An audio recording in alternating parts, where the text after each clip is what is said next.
And I'm like, oh man, that's Silverleaf time. We go in dog years here.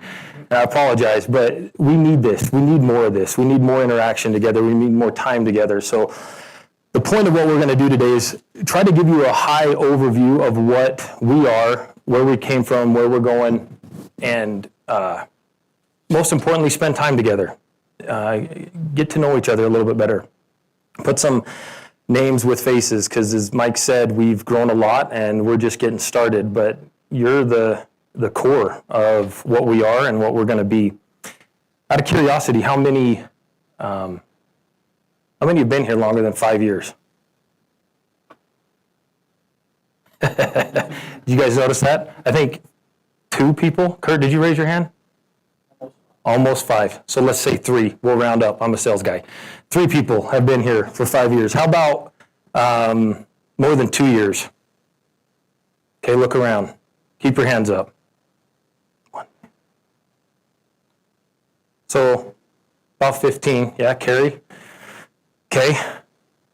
How many have been here for right around a year, give or take a couple months? Or less than a year. So, guys, we're a startup that is operating with 13 years of experience. It's probably why things feel a little bit unstable, a little bit confusing, lots of change, lots of growth. About 75% of those of you that are here have been here for right around a year or less. That's incredible. You, like I said, you're part of the foundation of what is going to be next. So it's a solid foundation, but if it helps, there's a little bit of uneasiness and a little bit of instability because of the fact that it is a startup. I sound all right? Am I getting too loud out there? Okay, perfect, thank you. And is it being recorded? Thank you. I wanted to start with a little bit of what Mike talked about. Steve's got some cool stuff in his pitch deck that he's going to go over in a few minutes. That's what, not even my phone. I don't know what time it is. I lost my Apple Watch last night. That was awesome. I wanted you guys to know what the sales team is doing. So a little bit further, we're gonna see what Steve is selling to our clients, but I want you to know the impact that the vision that Mike's had paired with the professional we've tried to meet with that and the ramifications of those conversations, the success, I guess you could say. Where Mike started this company, it's been about 13 years now. Will October be 13 or 14? You're 15. Sorry, like I said, dog years, guys, it's going a lot faster here. About 12 to 15 employees 2 years ago. And we had approximately 250 new jobs per year. When I got here, I was told that 5 new jobs started in a week was a pretty healthy week. So if you take 52 weeks times 5, puts you around 260. But 5 was a really good week for new jobs coming in. And those jobs would come in, and I guess you could call this northern Utah and southern Utah. It's mainly in the Salt Lake area with a handful in the Logan area, and that would obviously be considered more northern Utah. And then southern Utah was just starting to get its legs underneath it. Southern Utah was doing about, I think its best year was 200,000. That's going to derail me on some accounting stuff, which is why there's a different accounting department in the back of the room, which I want you guys to meet. But supposedly we were right around 200,000 in southern Utah 2 years ago. And those are the services we provided. SWIPs and permits, installs, inspections, maintenance, and street sweeping. If I had more time, I would love the 4 or 5 of you that have raised your hand to talk about what this was like. I'm a big advocate for we don't build positions for people, and then on the same side, I don't want people wearing multiple hats. It throttles our capability to scale. quite honestly, it's frustrating. Sorry to call you out a little bit, Kayla. I remember when Kayla wrote down on my wall, it was walls, plural, it wasn't one, all the things she was doing, and it covered 3 out of the 4 walls of my office, from as high as she could reach to as low as she could get. That was a lot of hats, but it's because of the growth that was coming. We needed to then stabilize it, build some supports underneath it, because where we're at now, last year, so these are the numbers from last year, we went from 12 to 15 employees to nearly 70 employees. There's almost 60 here. We have a few that are out of town. Ed and his guys were back, right, Ed? In the very back. Yeah, perfect. Thanks for that, Ed. Thanks for getting that sweeper truck fixed this morning and making it. So Ed and his team, some of them are here, and then both of our SWIP riders. We have a SWIP rider for Utah, and we have a SWIP rider for Idaho, and both of them are gone, and we have a few other people that had other commitments, and we miss them, and I really appreciate all of you that being here, but these 4 rows right here, this would have been Silverleaf 2 years ago. This plus about 8 more is what Silverleaf is now.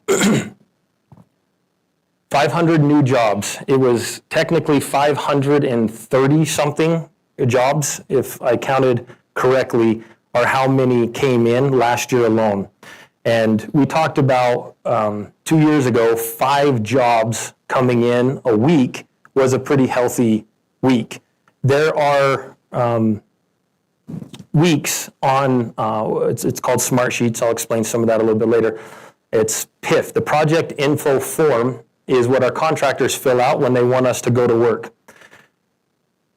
530 some, and there were weeks where we had over 20, multiple weeks where there was more than 20 new jobs that came in through our PIF in 1 week. So a month or more's worth of work in 4 or 5 days. Hence why we just had to keep building, adding more scaffolding to support what we're providing. I'll try to talk about it a little bit more, but recently we have come to realize that we are one of the largest provider of SWIP services in this part of the country. And we have obviously the most amount of jobs based on that as well. And if you guys take anything from this meeting, I want you guys to make new friends, and I want you to have pride in what you do. How many of you thought you were going to work in the SWIP industry? How many aspired to be in erosion and sediment control, other than Steve and Judy?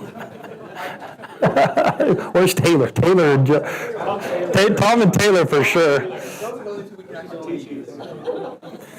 But even Mike, guys, Mike didn't like SWIP when he worked in construction. So rather than fight against it, it kind of goes along with what that little symbol was that I had up there on the screen. There's a story behind that picture, that buffalo. And that story is that when storms come, animals are usually running away from the storm. Buffaloes turn, face it head on, and walk into the storm because they know they'll get through it quicker. That was kind of Mike's philosophy on SWIP. He didn't like it, so why don't I try to figure it out? It started with a truck and a broom, figured it out, and now all of us have jobs in our favorite line of work. I had no plan of working in erosion and sediment control, and I was talking to some of you guys in the back. This is one of my least favorite things to do, is stand up on a stage. I want to be down there, but there's nowhere else I'd rather be. I love what we've built. I love what we're getting to be a part of, and we're just getting started. Now, with going back to this, we're in northern Utah, southern Utah, Moab, Jackson, Wyoming, eastern Idaho, and western Idaho. We have jobs and teams and crews and a lot of really high expectations in all of those areas, and we're already there. That's not where we're going. That's where we're at, trying to build and support a structure that can handle 500 plus jobs a year, 20, 30 new jobs coming in a week. The average was right around 18 a week last year, so 3 times what we were doing a year before. And we have obviously added a dewatering department. For those of you that don't know what that is, the name kind of defines it. they remove water, and it is badly needed, and they have been extremely successful, Taylor and his team, with what they're doing, and so that will be expanded upon as well. One of the really unique things, and I could be wrong, and totally fine if I get corrected, but we haven't found a lot of MSAs in what we do. MSAs stand for Master Service Agreements. We are a subcontractor for these projects. So Jacobson is going to build a building. They need a bunch of subs to build that building. Ben and Steve and Andy and all these guys have to make sure that they get their bids out on every project they can possibly get their hands on. Well, Steve, VP of Sales, he comes from a little bit different approach where it'd be awesome if we could just get an MSA. What if we were able to build a relationship strong enough and have a team that would follow through with those expectations, continually meeting those expectations high enough that maybe we don't have to bid out every project. Maybe we just maintain relationships. Maybe Jacobson or some of these other guys would be willing to just give us all their jobs. This pitch deck that you're going to see from Steve is a very, very high level of, after days, weeks, and months worth of building relationships up to the highest in these organizations, the top players, top decision makers, to try to convince them that we want to be your one throat to choke. We are your solution to something that is very annoying to you in your building process. We are a very, very small budget item, very small line item in the overall when you're building a hospital, an apartment complex, a few $1,000s. But what happens if we don't do our job? Tom, Taylor, what's that last one you were just working on where it's a penalty from 2 years ago? What would it have been if you hadn't have helped? $100,000 plus penalty for an annoying little SWIP mismanaged inspection report. Not by us. Nope. And to reiterate that, if we don't do our jobs, there are no MSAs. There are no return customers, return clients. Now, it wasn't by us. Tom and Taylor and Kurt were able to jump in, but this is from 2 years ago. Guys, 2 years ago, they're still coming at this contractor, and these guys, our team, were able to help mitigate that, bring that down just a little bit, mediate in their behalf, and save them over $100,000, which is awesome. But it's really our favorite thing. Mike says it all the time. You hate SWIP? Awesome. Let's talk. We're your insurance company. We're your peace of mind. That's what Steve sells.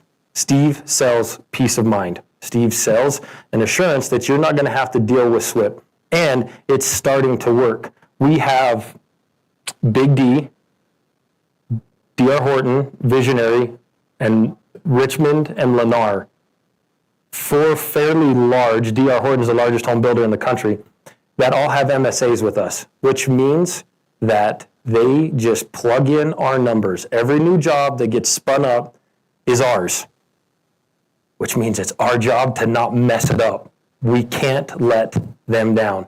Having that much power and that much trust in these companies is massive for our growth and our success, and a massive testament to what Mike was talking about. It's a long ways from a broom and a truck to have this many people at that high of a level of professionalism being able to fulfill those expectations for multi-billion-dollar companies.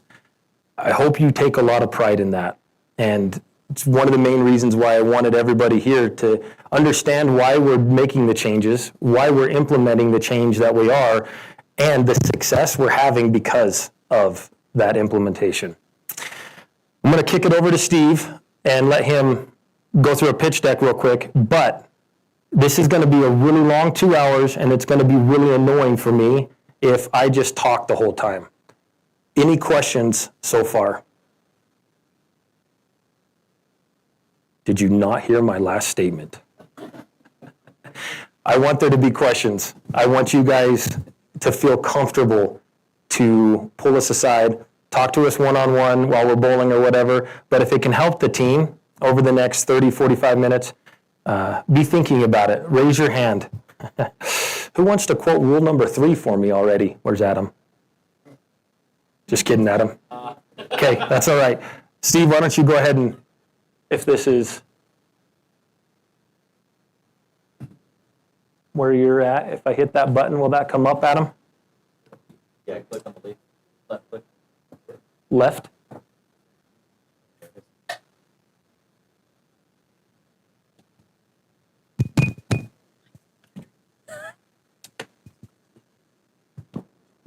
Did you switch? I do. You need it? All right, I can start without while you're getting that going. Can you guys hear me? I'm sorry, you have to hear me here. First of all, just starting out, I've done a lot of different things in my career in life, mostly in the sales world, but I tell my wife all the time, I've never been happier, and I've never been more motivated doing what I'm doing. And I credit Mike and his family for that. Extremely grateful to him and the sacrifices that he, his wife, and children have made to be able to bring us all together. As Jake was mentioning, you know, as we've grown, you can imagine how Mike's payroll has also grown astronomically. And so I'm sure I speak on behalf of all of us that we're extremely grateful to Mike and his family. The other thing, when with me, I am a strong believer in if you don't ask, you don't get, right? So if you don't ask for something, you don't get it. And whether that's a yes or a no answer, you won't know unless you ask. And I'm also a strong believer that no is a temporary answer, right? You can always get around a no. And so, typical sales guy, right? No is just a temporary thing. So, Adam, how does this thing even work here? Boom, is that me?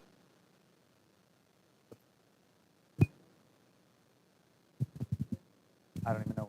Right there? This is too fancy for my click down. I don't know what down is.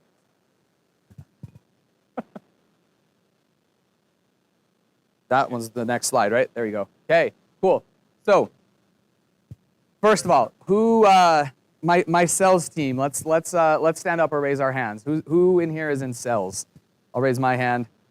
Taylor, yes, you count. Kaylee, not anymore. Kaylee used to be. Mike, you better raise your hand nice and high. Jason, Kay, Taylor, Ben, Addie's joining us. Jake, Kurt, yep, you guys are the sales team. But my actual sales team, right, is me, Ben, Andy. We have a couple of others that help, but from a true sales standpoint, it's just the 3 of us, right? In reality, covering all of those territories that we have. So this is kind of the deck or the presentation that we do when we go meet with some of our bigger contractors, bigger home builders, bigger clients, developers, whoever we're meeting with. That's probably the most exciting thing about SWIP, right? Is when you come into a room full of people like this, they're all super excited to talk about SWIP, right? Jake was talking.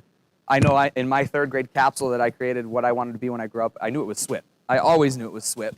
And all these guys that are in SWIP love it. We're all excited to talk about SWIP, right? So fun.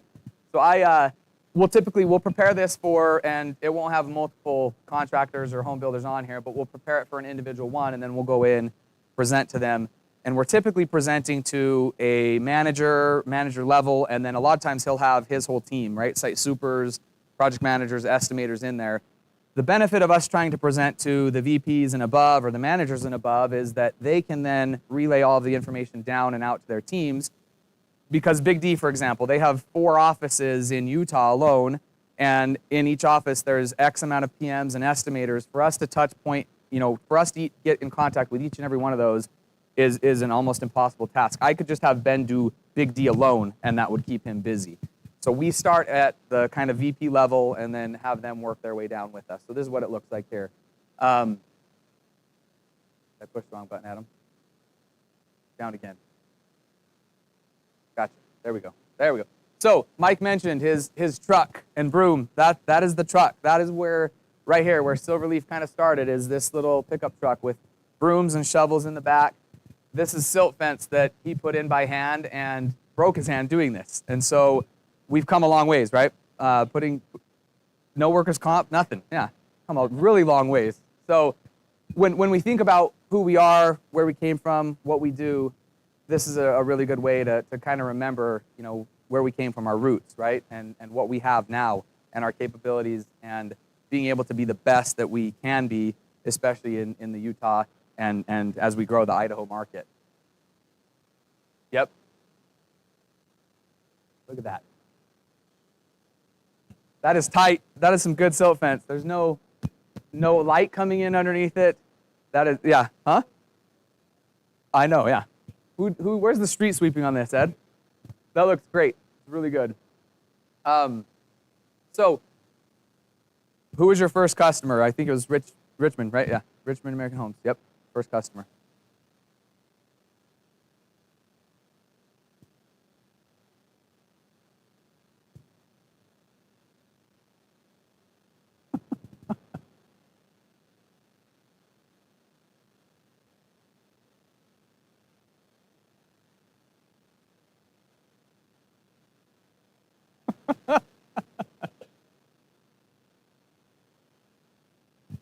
So, this is what I like to call our NASCAR slide, right?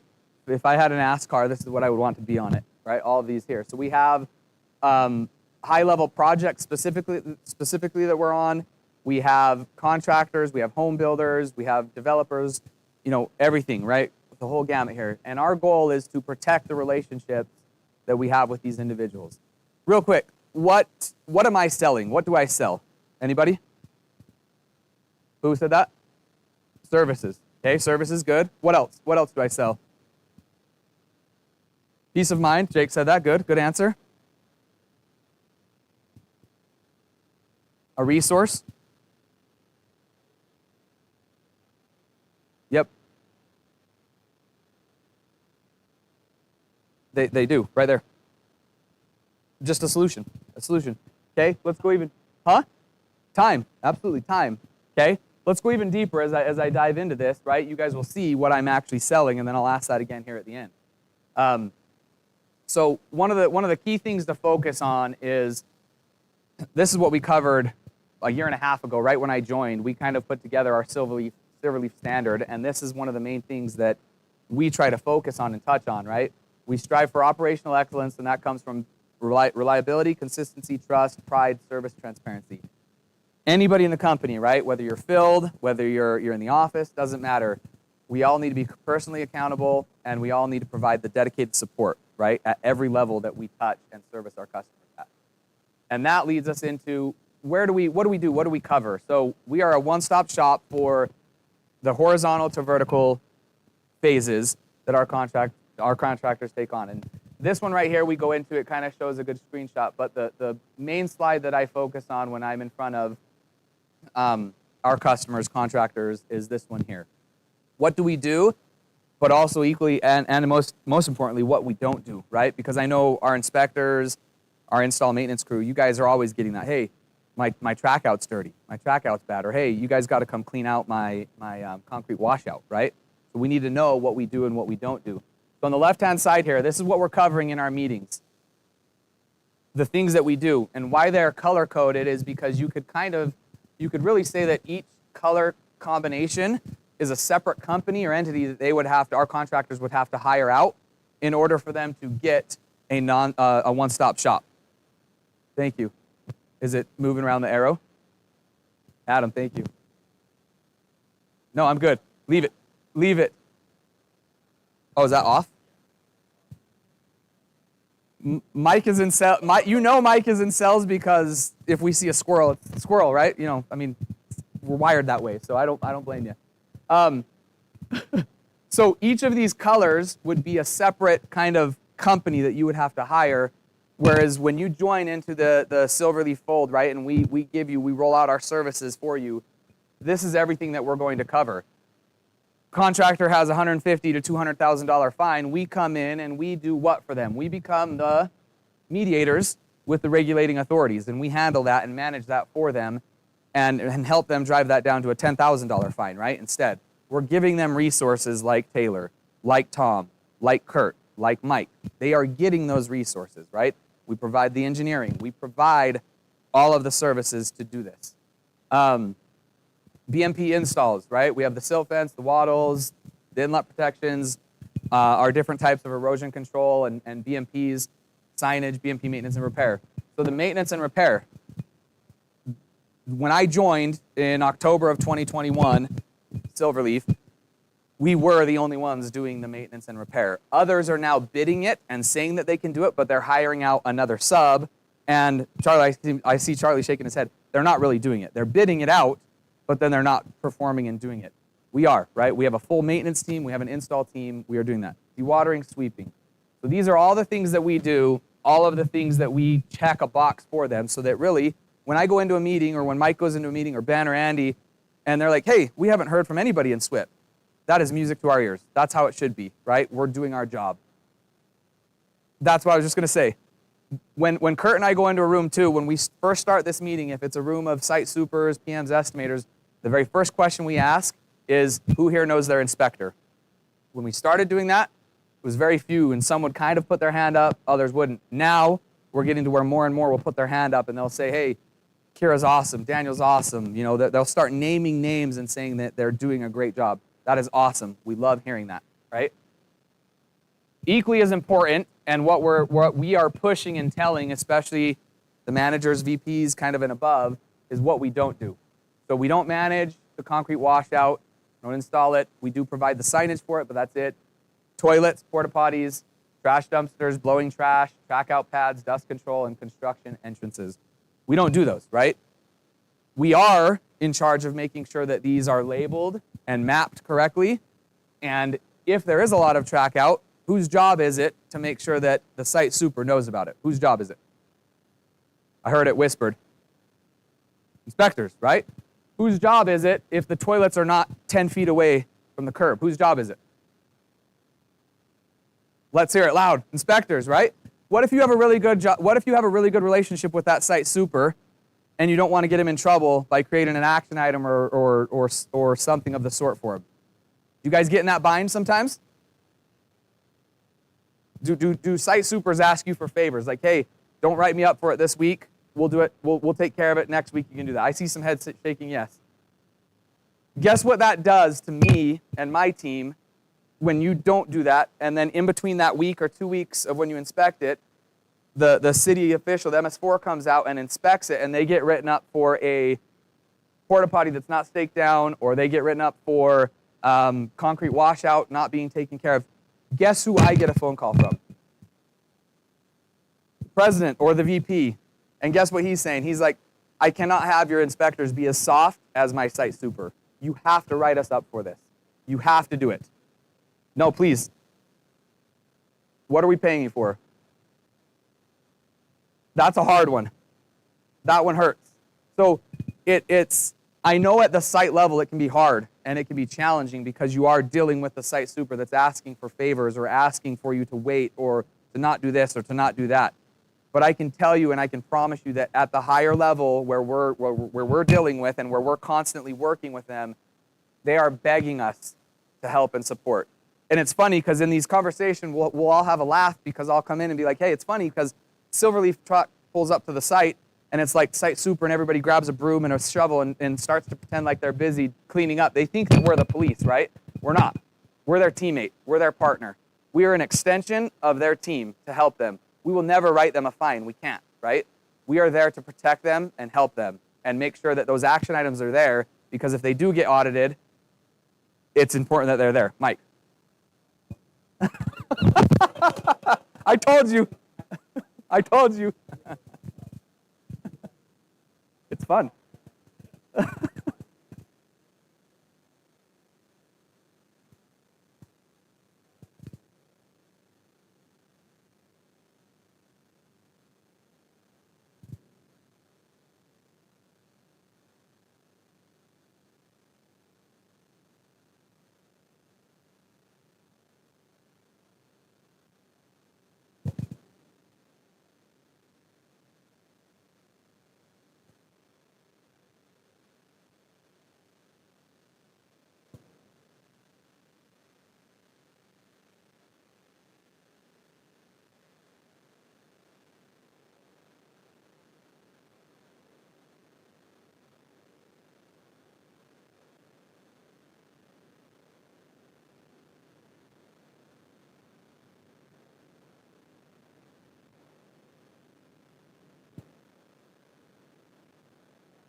Spot on.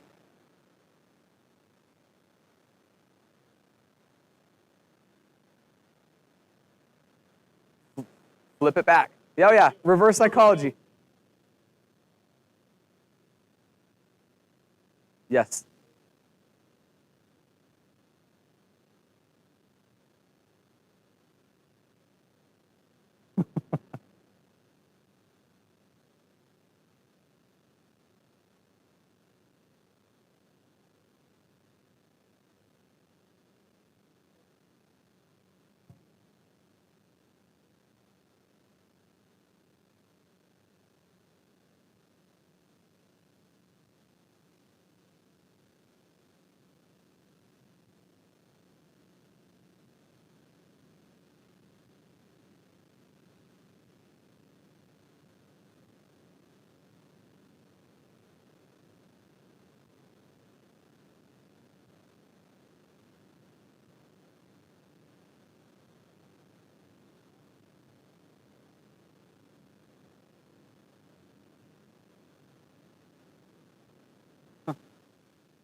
Yeah. Yep.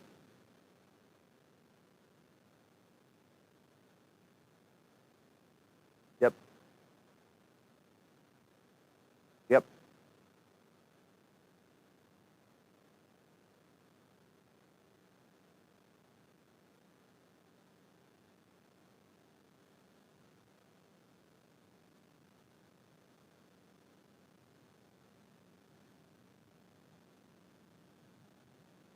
Can't do it. Yep.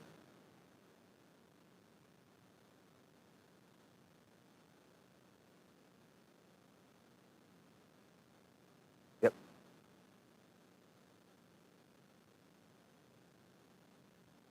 Yeah.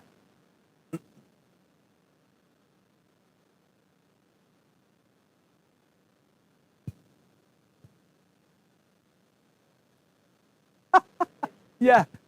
Then see what you're gonna do. Yeah.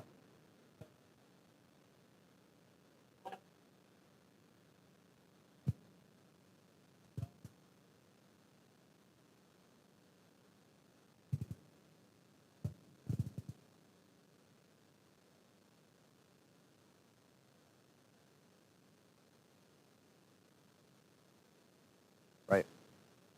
Count time. Yes. Yep. Right. We are part of your team. We're your partner. Mike, thank you. That is perfect. I'll be quick here to end. I was up in Boise a couple weeks ago. Andy and I went around, and I mean, I think we hit up probably 10, 15 contractors while we were there. Andy, what are you, 25? How old are you? Ish? Andy was running from thing to thing, pumping his fist. I mean, Mike, it's fun, right? This is super fun. Selling, oh yeah. Selling SWIP is a cheat code, right? Selling SWIP, it's required. We're the best in the state and Idaho, Utah and Idaho. It's a cheat code, right? It's hard to even call it sales. It's more partnerships. That's what we're trying to sell. And so I want you all to know when we're in with DR Horton and I bought 3 dozen donuts, and we show up to DR Horton and I just walked them into the kitchen because Kurt and I showed up in there were 70 plus people in there between site supers, management, and they have to report if there's an action item, they have to report it straight to corporate. Corporate has to fly somebody out and come and check on it. It's that serious. And so it is not even at the level we're at, it's even above that. It's at the C-level, corporate level that some of this stuff gets trickled up to. And so it's really important. The president of the vice president of safety at Big D said he wants his French fries to taste the same no matter where they are. I have to throw that in there for the Idaho people, but that means he wants St. George to fill and operate the same way that it operates in Idaho Falls, right? or in Salt Lake, downtown Salt Lake. It needs to have that same level of trust and expertise on that job. That's the trust that we're being given, right? So real quick, and then I'll end. This green company here, stand up if any one of those things touches you or if any one of those applies to you. Stand up for me. And stay standing, please. Okay? The red one right here, mediation with regulated authorities. Stand up if any of that touches you if you're not already standing. Did I get anybody else? Nope. Okay. BMP installs. This one right here, the blue team. Stand up. Okay? Dewatering. Stand up. If you're part of that. Sweeping. And then obviously getting paid. It's not on here, but we want to get paid. That team back there, it's the only one sitting, but getting paid or billing.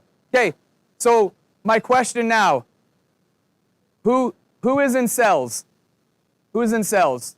What's my sales team? Everybody raise their hand. All of us, right? Some of my best salespeople are the ones that are in the field saying, hey, we were on the horizontal, the excavation side of this. It's now going vertical. Who's doing it? Are we on it? Take some pride in that, right? Help us out a little bit as well. If you guys know who that is, shoot a quick email. We'll make sure we'll find a way to take care of you guys, right? We'll make sure to help you out. You guys are our best salespeople. The eyes, the boots on the ground are our best salespeople. So now that you're all standing, what am I, Andy, Ben, what am I selling now? Charlie, louder, right there. We are selling you guys. There you go, SWIP Pimp. That worked. Can we mute that? Sorry, do we need to beep that out? SWIP Pimp, there you go. Hey, but really, all kidding aside, Ben, Andy, me, when I look here, this is what I'm selling. I am selling you guys individually, right? I am trusting that at every level, whether it's cleaning an inlet, whether it's making sure that silt fence is staked down properly, you are what we are selling. You are what we go into confidence in these meetings with, knowing that I can sell this, I can sign an MSA that says we're going to take care of this and we're going to service you for the next year. It's because of you guys, right? Have some pride in that. And I know that we do on our end, and we trust that you guys will take care of it. You guys can sit down now. Thank you. I was going to get you some steps in. Remember this. We're all in sales, right? It's all our job. We're all in sales. It's fun. And that you are what we're selling, right? You guys are. And then, Jake, we typically go into, in this, we show signage what it should look like. We show them compliance go. We show them what not to do on a concrete washout, which is one of the main things that we have problems with, which is this picture right here coming up. But we give you guys, it's this one. We show them what not to do with your concrete washout, and this one always gets people buzzing in the room. Great example of what not to do, what not to have happen, right? This is pretty sad. And then we'll kind of end with, what does compliance go look like? What are you looking for? You know, our legend, these things, and then we also train and talk to them about, what was that? Correct. That is a huge thing. Mapping and up-to-date mapping, right? If we show up and the dumpster moved from there to there, we need to map that, right?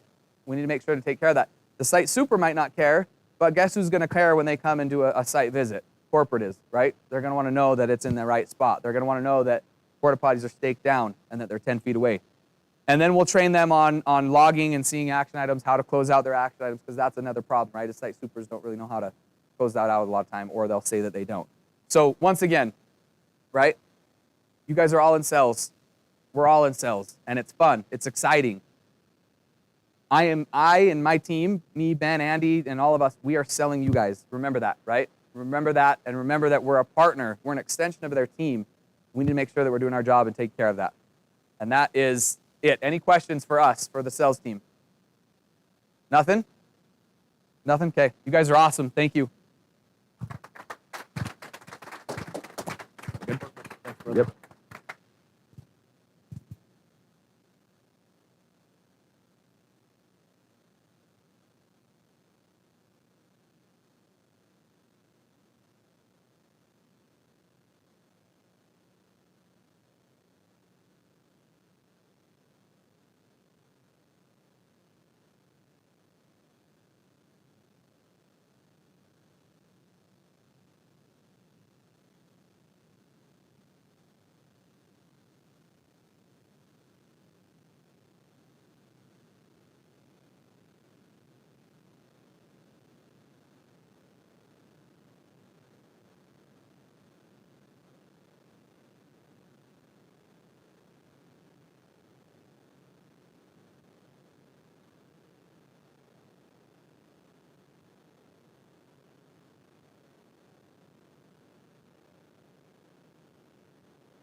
All right, guys, let's get back in. Sit down. Keep going. Come back, come back, come back. Is it cracky? You can hear it okay?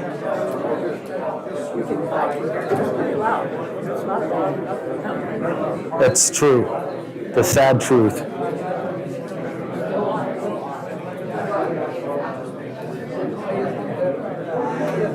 Come on back. Missy, if there's anybody in the hall, let's go.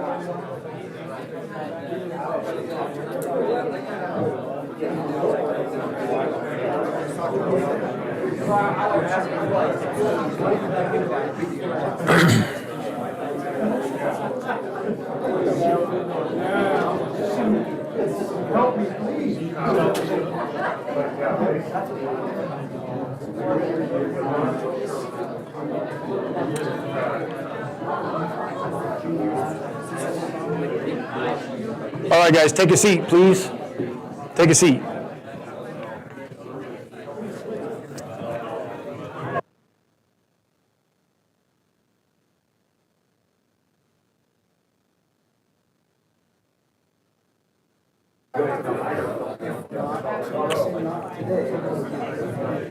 We had a couple questions. We'll go ahead and answer those real quick. Missy, was there any more in the box when you were out there, Missy? Was there any more out there?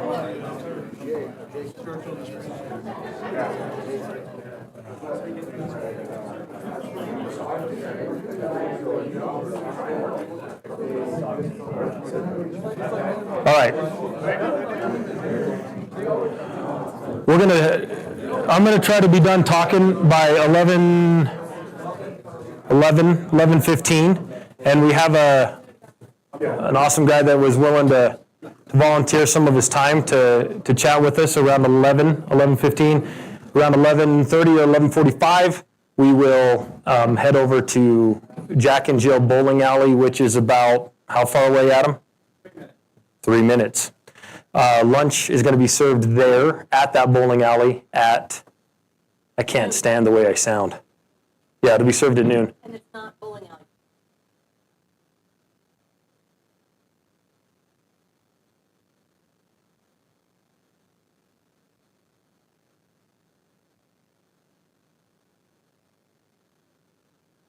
Right, I'll turn it back on. All right. Yeah, because maybe if we could just turn it over to a sound engineer. All right.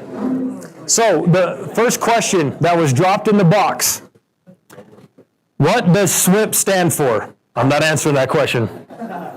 I'm not sure Charlie should either. He's come up with entirely new, for that third P. Nope.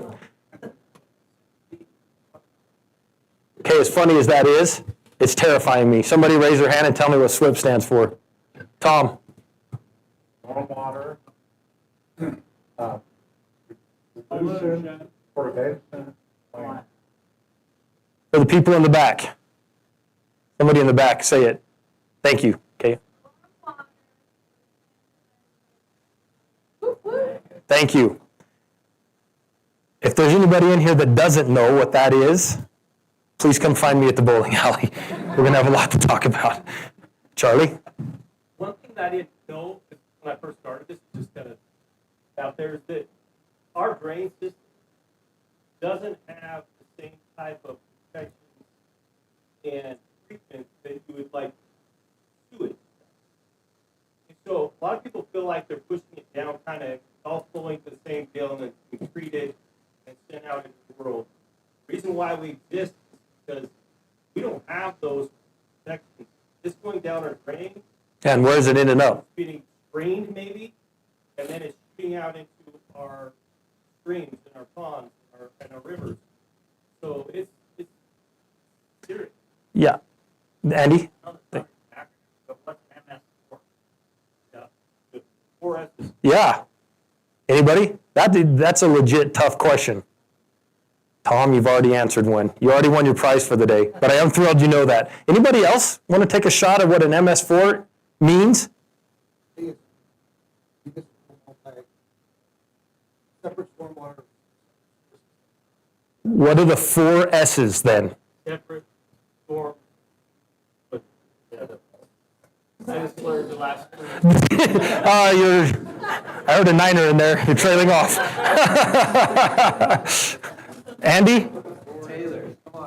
Tom, go ahead. Taylor? They nailed it. Yeah, they did. Stand up. Tom, what is it? So, when we talk about MS4, we're talking about a system. And this system is permitted by individual government agencies. So when we say we're reporting to MS4, we mean that they're the permit of that. And so, don't get confused when somebody says MS4 has that applied. It applies because everybody has to have a permit. Discharge. Thank you. And it's a really good point, guys. There can be a little bit of pride in that as well, because it's not being treated.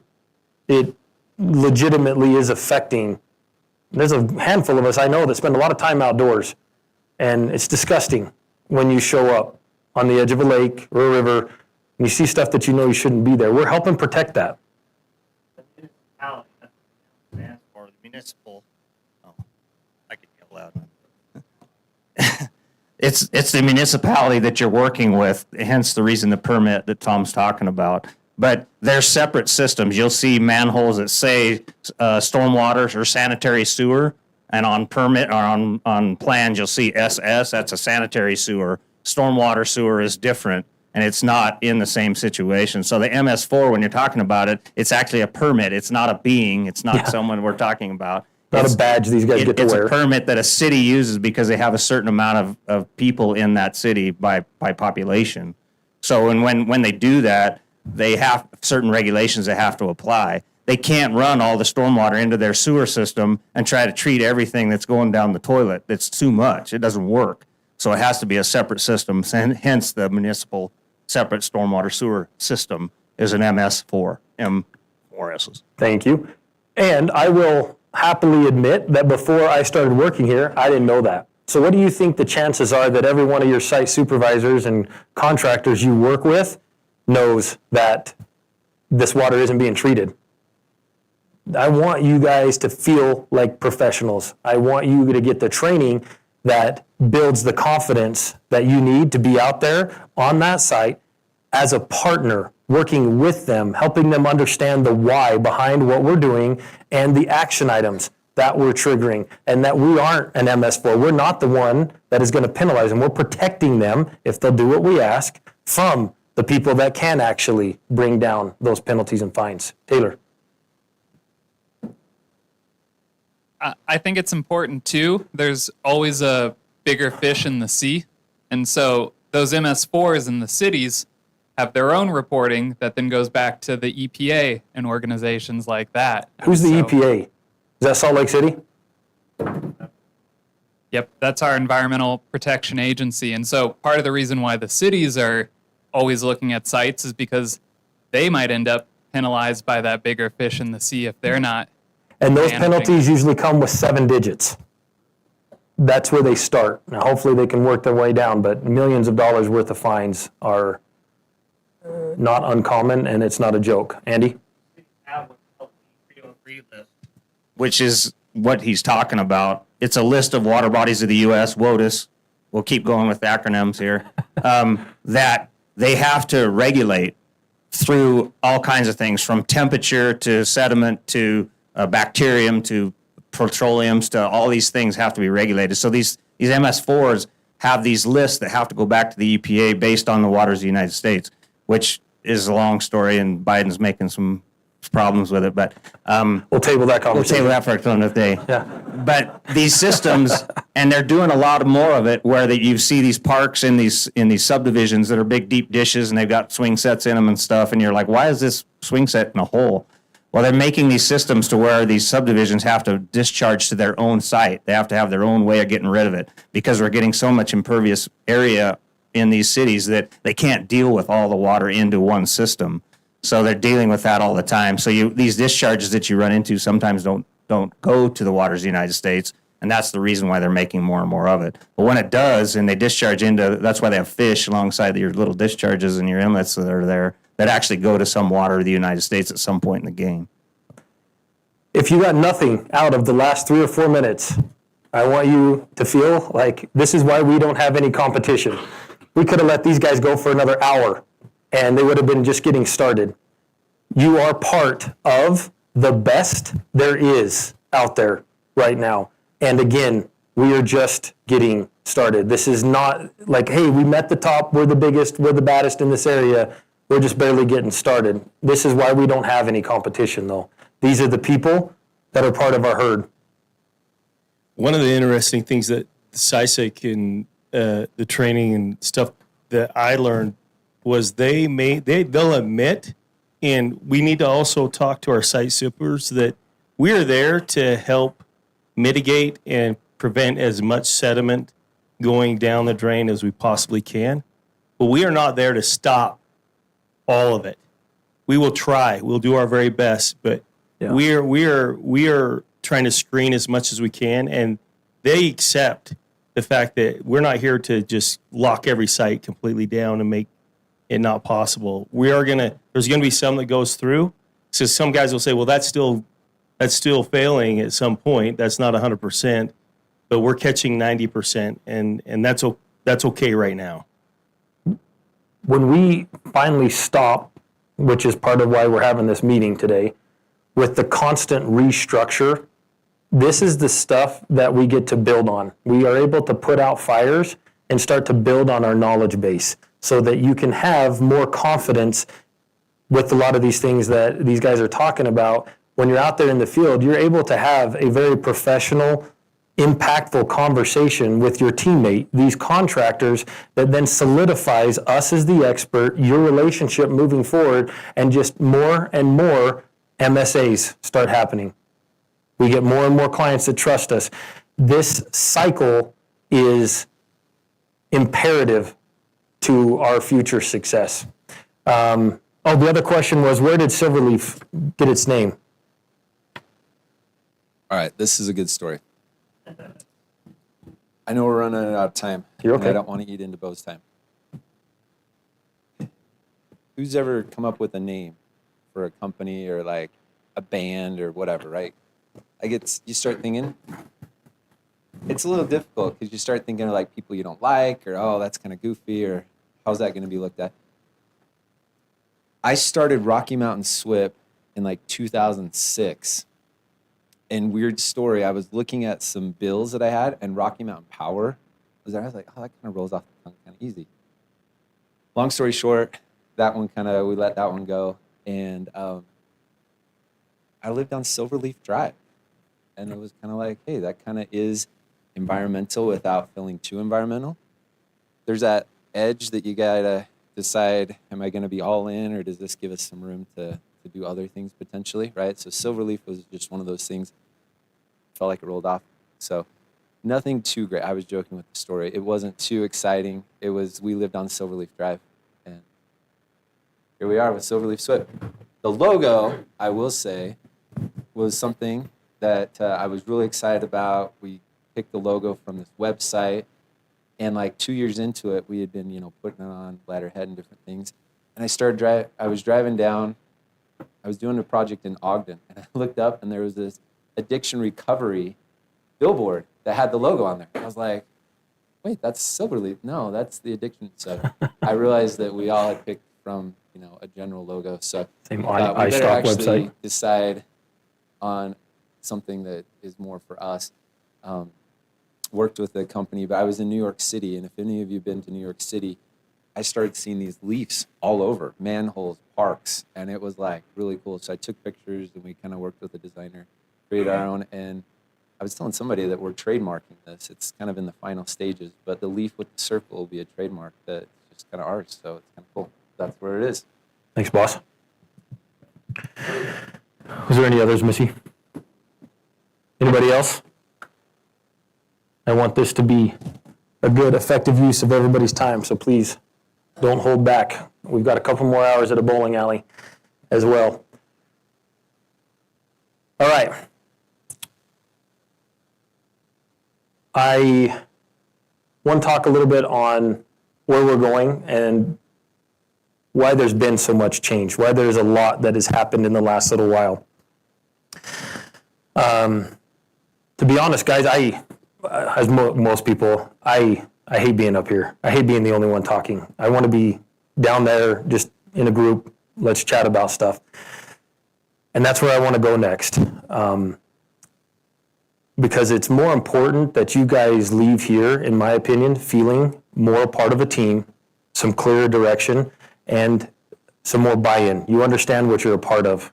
And I feel like that's really hard to do up here on the stage. So come along with us on this ride for the next little bit.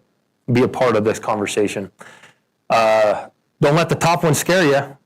We doubled last year. That's what we're going to try to do again. But how are we going to do that? We'll go into that a little bit more on the next slide.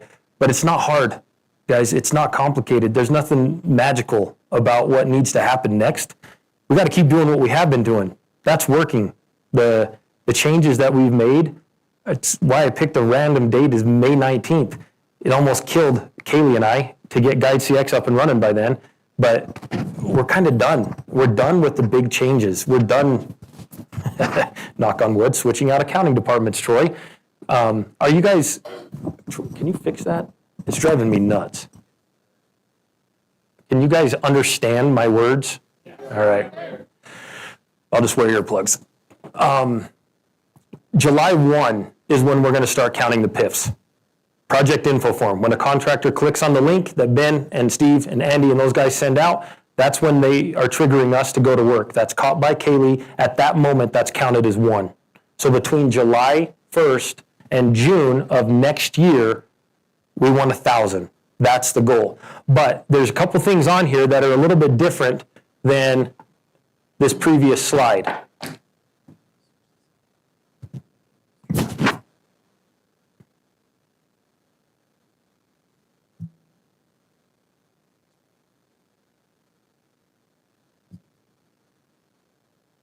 All right, if I sound the same on this mic, it's my second trip through puberty. What's different from this slide and the other one I just showed you? Anybody glance farther down? National parks. Arizona. What was Steve's comment about Big D? What did Big D say about Silverleaf? They wanted their what? French fries. That was pretty creative from a $1 billion company. I want my French fries to taste the same. Yeah, let's keep it simple. Let's get our processes, our people, our job descriptions in a solid, sustainable order, and then let's just hit repeat. Anybody know why we're in Idaho? Was it Mike's dream to go to Idaho? Yeah, that's true. That's true. That had nothing to do with it, but that's true. Anybody know why? Take a guess. Partially true. Partially true. So what he said is Leighton brought us there. The reason we are in Idaho is because we got drug into Idaho. Multiple contractors begging us to get up there. We're small, guys. We are a fraction of a % of the budget of these jobs that are being developed, built in those areas. But it will come to a grinding halt when this beautiful little red tag shows up that has to do with SWIP. The amount of money they lose paying those fines and having stop work orders is insane. And people's jobs are on the line at that point. Big D wants their French fries the same. Big D, Leighton, D.R. Horton, Steve, who else am I missing? Jacobson, Oakland, Rimrock. They want us there. Now, without giving the mic back to Andy and letting him air out all my dirty laundry, we went a little slow. We don't want to make mistakes. We're trying as hard as we can to support and maintain the growth that is being asked of us without doing it wrong. Slow is smooth, smooth is fast. We're going to go slow. We may not go to Arizona, but right now, anybody read Matthew McConaughey's book, Green Lights? I love that book. If you want, throw that into your Audible. It's just a green light. Right now, it's a green light. So are the national parks. And by national parks, we mean, Steve, did that include Glacier? Did Steve leave? Hi, Steve. It's Yellowstone and Teton, but and Glacier in theory. So that it's not all the national parks, but because we're already in Jackson, because we're in Eastern Idaho, and because of the reputation that we are developing, while Steve is out there soliciting services at golf tournaments and stuff like that, it's okay that we say no until we're able to do it right. But national parks and Phoenix, we have been turning down now for over a year because we weren't ready. We're not done fixing our own house. The house is fixed now. We know what we are. We know what we're able to deliver, and most importantly, what we're not delivering. And this is where we're going to go next if the green lights stay green. If they turn red, no problem. We circle the wagon, stay with what we're doing right here in these. We consider Jackson part of Eastern Idaho. So technically, are we in Wyoming? Yes. But until we pick up national parks, you're part of a company that is in two states, has a solid footprint in Utah and in Idaho. Questions about that?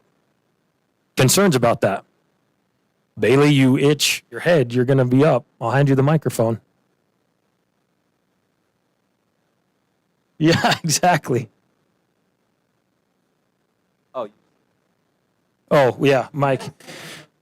We're too big, guys. That herd is too powerful. Unfortunately, Mike's concerns don't matter at that point. Andy.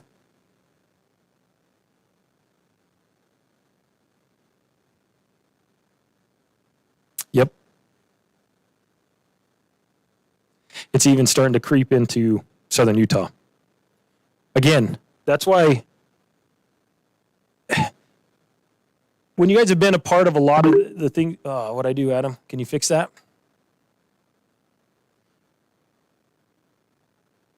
A lot of the stuff I'm chatting about, and when I always bring stuff up, I don't want you to come out of here feeling pressured or that we don't know where we're going. We just take whatever gets thrown at us head on. We're not going to run from it. If we decide that we don't want to do dust abatement, we're not going to do it. But the higher and harder the barriers to entry are, it limits our competition. We're willing to do things that other companies aren't willing to do. That makes Taylor. That was funny. Yeah, like our dewatering department. We have no idea, but then all of a sudden we're the best at it. Well, we better jump on board and buy some equipment to match it. We're switching the paradigm. If any of you have ever felt like we're constantly reacting, to some extent, that's true. That's what happens with growth. You have to decide what you're willing to do, what you want to play with and what you don't.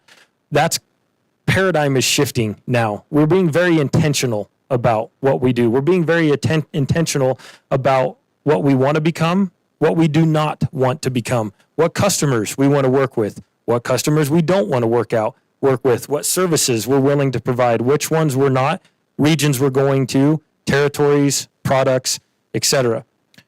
There is one more thing on that slide that, if you noticed, we've got another TBD down here. There is a handful of services and products out there that we don't provide at this moment. But just like regions, our clients and our contractors are strongly encouraging us to pick up a few more things.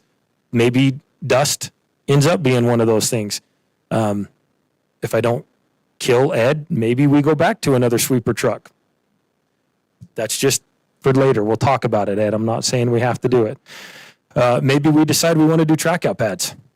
Maybe we want to be a porta potty company. I seriously doubt it, but I want you guys to know that we are not shrinking. We're growing. We're going to be very intentional about what it is that we are, and just as importantly, what we are not. And from this point moving forward, starting in July 1, I want you to spend your time, your energy while you're here, focusing on that. Be a part of this. Be a part of what Silverleaf is, and know that it can be more. Is there anybody that wants to quote rule number 3? And no, I don't have a rule number 1 or 2 yet. started as rule number 3? Who has it memorized? How many in here have heard of rule number 3? Yeah, we got to have these meetings more often. Anybody? I've never seen Adam look down more in his life. What I do love about Adam is that Adam and Jason are one of the first ones to always try and quote rule number 3. This was, I heard this at a little training that I think was part of an AGC conference, and it was from a SEAL that was part of Desert Storm and stuff. And he had the list of rules that they're non-negotiables if you're going to be on a SEAL team. And rule number 3 is that teammates must individually be willing to admit mistakes, acknowledge weakness, and express their opinions. I love that. There is something that I'm not going to give you the answer to that you cannot have if you're unwilling to live rule number 3. Anybody want to guess what that is? You can't have this one word in an organization, a team, a family, if you do not live all 3 parts of rule number 3.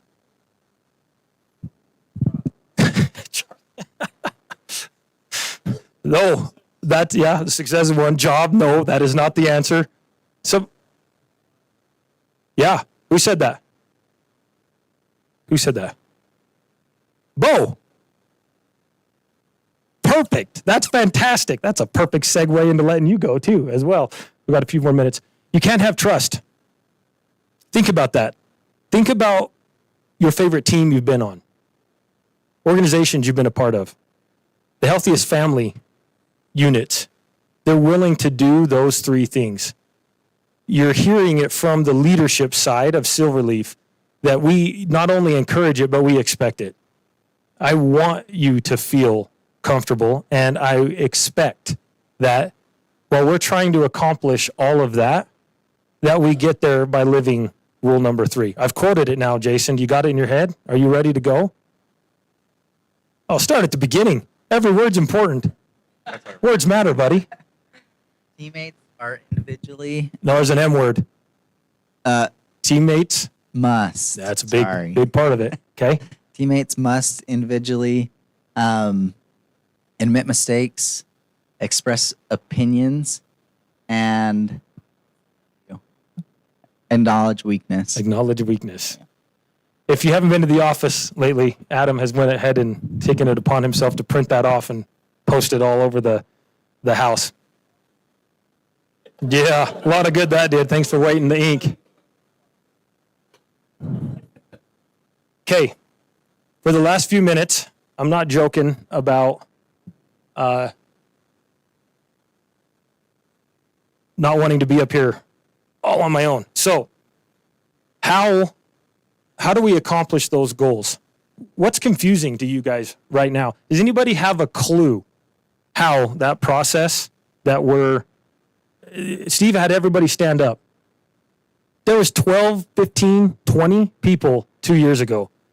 It's taken 70 of us now to accomplish that same thing, and we're going to double it again. Now, just so you know, the way we build things out, it obviously has to be in relation. And so I would much rather have a fantastic, tight team, herd, all moving in the same direction with a lot less bison than having, okay, now we're going to double the number of projects. That means we need 140 employees. No. We need enough install and inspectors to manage those new sites. There are no new positions. There are no other legs or part of the scaffolding that needs to be added to it. Right now, as of right now, minus the few people that aren't here in the room, the herd's whole. We're full. Guys, if we have more jobs come up, how many sites can an inspector inspect a day? What's the rule? 8. So obviously, install, maintenance, and inspections will scale based on the number of sites that we have. But I don't for 1 second believe that everybody in this room, and that includes my accounting department back there, knows how this entire process works. From the time that these guys land a PIF to them being able to collect money on that project, days, weeks, months, and years. Layton's going into its 3rd year with us in Jackson that we finally get paid. So, raise your hand. Live rule number 3. What questions do you have? Where's the holes? What parts do you not understand? I don't care if you want to understand it. I just want you to ask the question. What happens after a PIF is filled out? Okay, you either have questions or you have the answers. You don't just both get to sit there quietly. What happens after a PIF's filled out? After we fill out a PIF, it automatically goes to Kaylee, which Who's Kaylee? Kaylee, which is our project manager. Stand up, Kaylee. Where's the camera? Turn around, Kaylee. For those in the back. Why does that matter? You don't answer it.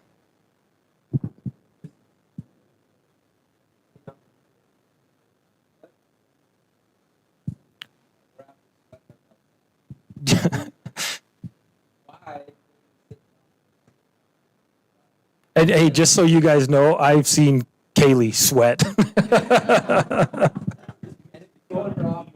Judy. That's a great point, Mike. Why is there 70 employees? Kayla, you don't get to answer this question either. Kayla has a very good understanding why there's 70 employees. What does Kaylee do? Jessica. She then assigns it to whoever's going to write the SWIP, which is usually Derek, and then I review the SWIP, and then whoever is going to write the SWIP is triggered then to give the information for the NOI to Kayla. And it's not hard, right? You got all the information in the PIF. It should take 15, 20 minutes to write a SWIP and do the NOI? I'm really glad that there was a couple people willing to at least make a grunt during that. How long does that take? Andy, go ahead. If you're good at it. If we got all the information and we are exceptional at what we do.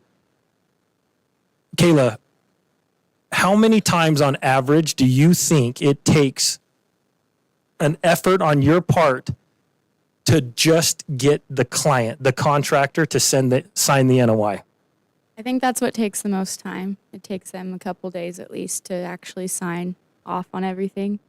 So I think I hope it's gotten a little bit better because we're finding our one throat to choke on those.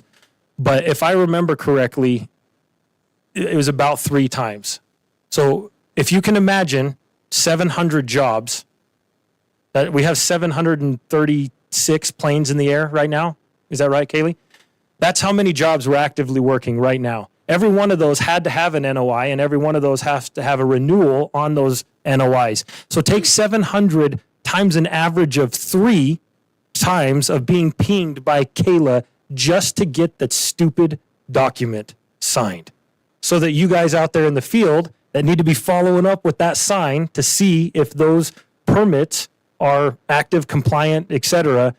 You have a teammate over here hitting repeat. Please sign, for the love of everything holy, just press the freaking button, tracking that for you. It's not a 15 or 20 minute process for Derek and Ruth and Jessica and Judy and Kayla and Kaylee to just get a SWIP done, an NOI done.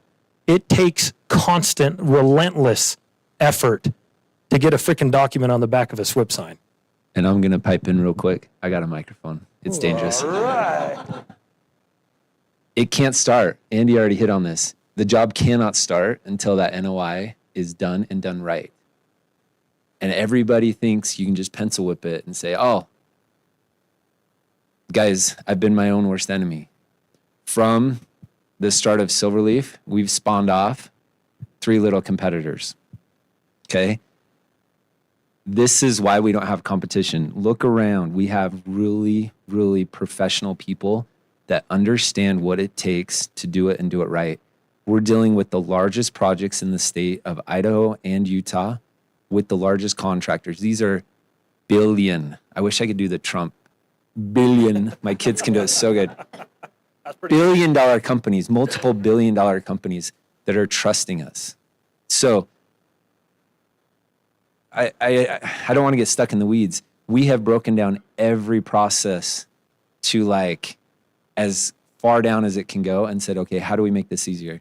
Because we were almost killing some of these girls in the back initially because it was so much on them and the pressure to get a job started. You have supers calling and saying, why isn't your crew out here installing? It's like, we can't get an install crew out there until we have the paperwork, and you will not sign that. Oh, it's in my email. Like, guys, it is so critical, all these moving points and parts for us to even show up. So when the install crew, you finally get your go ahead to show up, there's been days, if not weeks, if not months, from Ben and Andy and Steve of trying to land that project, right? And so I don't know if I'm helping or hurting, but it's critical for you guys to understand that each person in here, your role is so important. And we really rely on each other. I love that herd mentality because, listen, we're going to do this together and we're creating new roads and paths and we're breaking down barriers, but we're doing it together. But I need you to do your job and you need me to do my job. And all of that comes together. It's why I love that so much more as well. It's not a herd of bison out in the field wandering around. Your team, every single one of your teammates is doing everything they possibly can to go in the same direction. And now more than ever, I get that there's probably a little bit of confusion, but we've also never been more focused or dedicated at the same target than we are right now. But it requires more than just sitting here. It requires more than you quietly fading off into the valley like a wandering buffalo in the valley, in the meadow. We're running hard, guys. We're running really, really fast. And that is a big part of what I want you to take away from here. There isn't one person in this room that is not going home tired, dirty, sweaty, confused, wondering, are we all running in the same direction? Today we are. As of today, right now, we are. So don't be complacent. Don't sit back. Jump in. Ask questions. What's the person on my left doing? What's the person on my right doing? We can answer those now. We've spent every waking hour for the last 2 years building Silverleaf to what it is right now. Don't waste that effort. Take advantage of what you have in front of you and these teammates that, like Mike has said repeatedly, the level of professionalism in this room, I would put this team here, this herd, up against any other company that I am aware of. We destroy them nationally. Absolutely. Adam, will you jump back on the computer just so they can see the last few slides? Yeah, Jeff. So has the team let off gas once before since you've got the word again on there? Thank you. There's a great one. How about I use these little bullet points as great ideas to questions? Steve, how long have you worked here? How many times have I told you, it was polite, guys. It sounds weird when I'm saying it on a microphone and everybody, but I'd say, Steve, sit down. I'm putting you back on the leash. How many times have I told you that? I lost count. Probably the answer is every. Every single time I've turned Steve loose, I was like, hey, good job. It's Tuesday. Can you take the rest of the week off? Because we're screwed.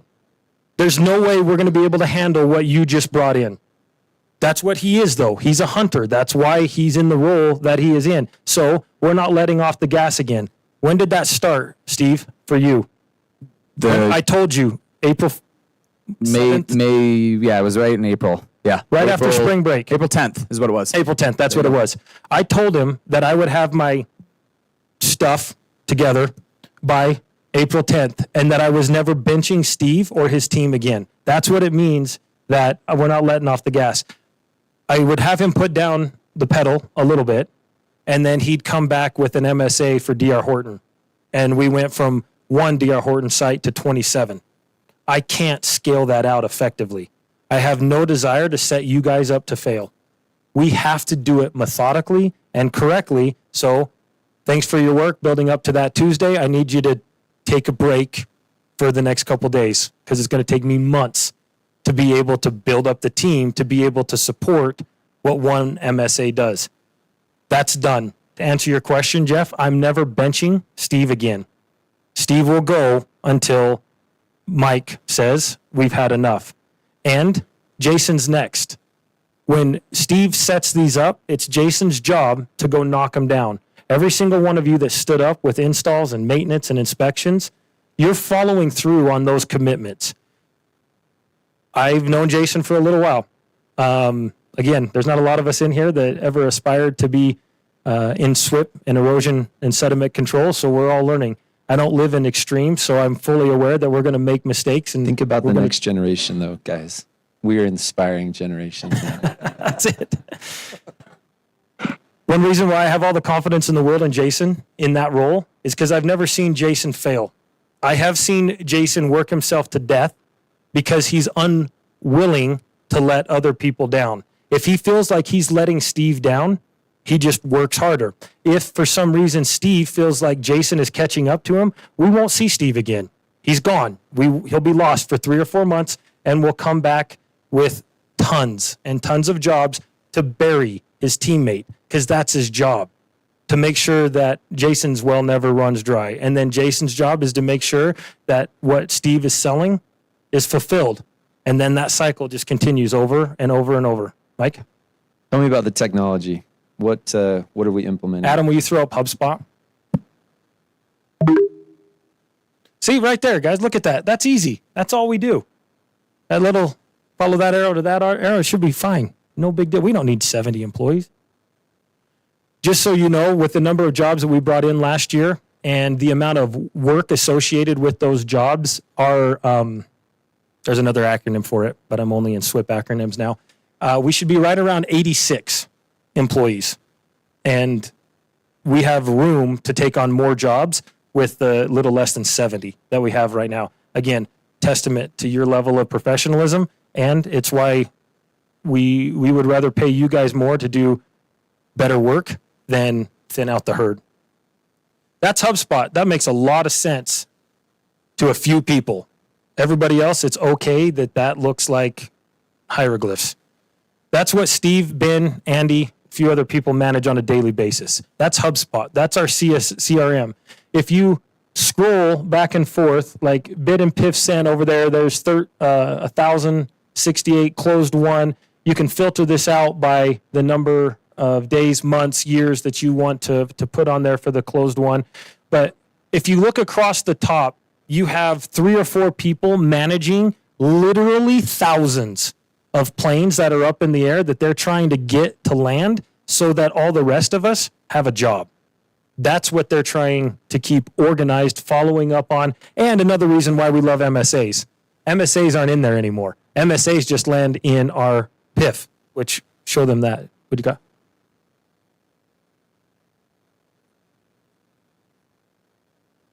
Oh, sorry.